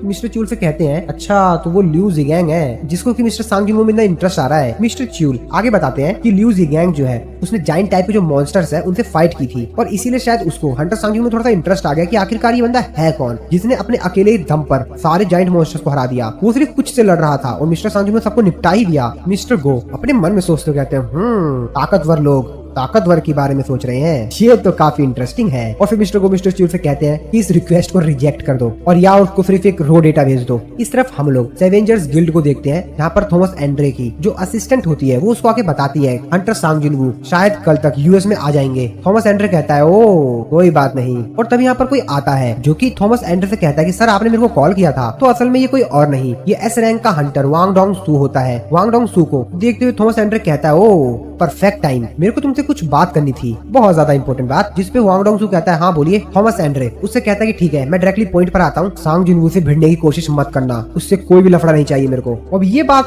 सुनकर वांग डोंग सू तो अंदर ही अंदर भाई काफी ज्यादा गुस्सा होता है, मतलब उसको दिमाग खराब होता है कि ये क्यों बोल रहा है मेरे से ये। थॉमस एंड्रे उससे कहता है कि मैं जानता हूँ तुम्हारे भाई और हंटर सांग जिनगू के बीच क्या हुआ था, मेरे को पता है कि तुमको उसके ऊपर शक है और मुझे ये भी मालूम है कि तुम आखिरकार उसके साथ क्या करना चाहते हो। जिसपे वांग डोंग सू से कहता है कि लेकिन तभी थॉमस एंड्रे उसको चिल्लाते हुए कहता है कि शांत, मैंने तुम्हें बोलने की परमिशन कब दे दी। अब इतनी तेज चिल्लाते हुए देखकर वांग डोंग सू भी थोड़े समय के लिए डर सा जाता है, उसको भी थोड़ी सी मतलब अजीब सी फीलिंग होने जाती है, इसलिए वो डर जाता है उससे काफी ज्यादा। थॉमस एंड्रे की जो असिस्टेंट दूर खड़ी है सब कुछ देख रही होती है, वो भी अपने मन में सोचते हुए कहती है कि शांत हो जाओ, अपना मुंह बंद रखो। ऐसे बहुत ही कम लोग हैं जिनको कि थॉमस एंड्रे ने टॉप रैंक के हंटर होने के बाद भी उनको वार्न किया है, वो भी इतनी बुरी तरीके से। लेकिन फिर भी जो ये इंसान है वांग डोंग सू, ये हंटर सांग जिनगू के खिलाफ बहुत ही ज्यादा गुस्से में है। थॉमस एंड्रे वांग डोंग सू के कंधे पे हाथ रखते हुए कहता है हंटर सांग जिनगू से भिड़ने की कोशिश मत करना, उसको हाथ भी मत लगाना, अपने विला में जाओ और वहाँ पर आराम से एंजॉय करो अपने ब्रेक को। मुझे पता है कि तुम मेरी इस बात को अच्छे से समझोगे और मानोगे भी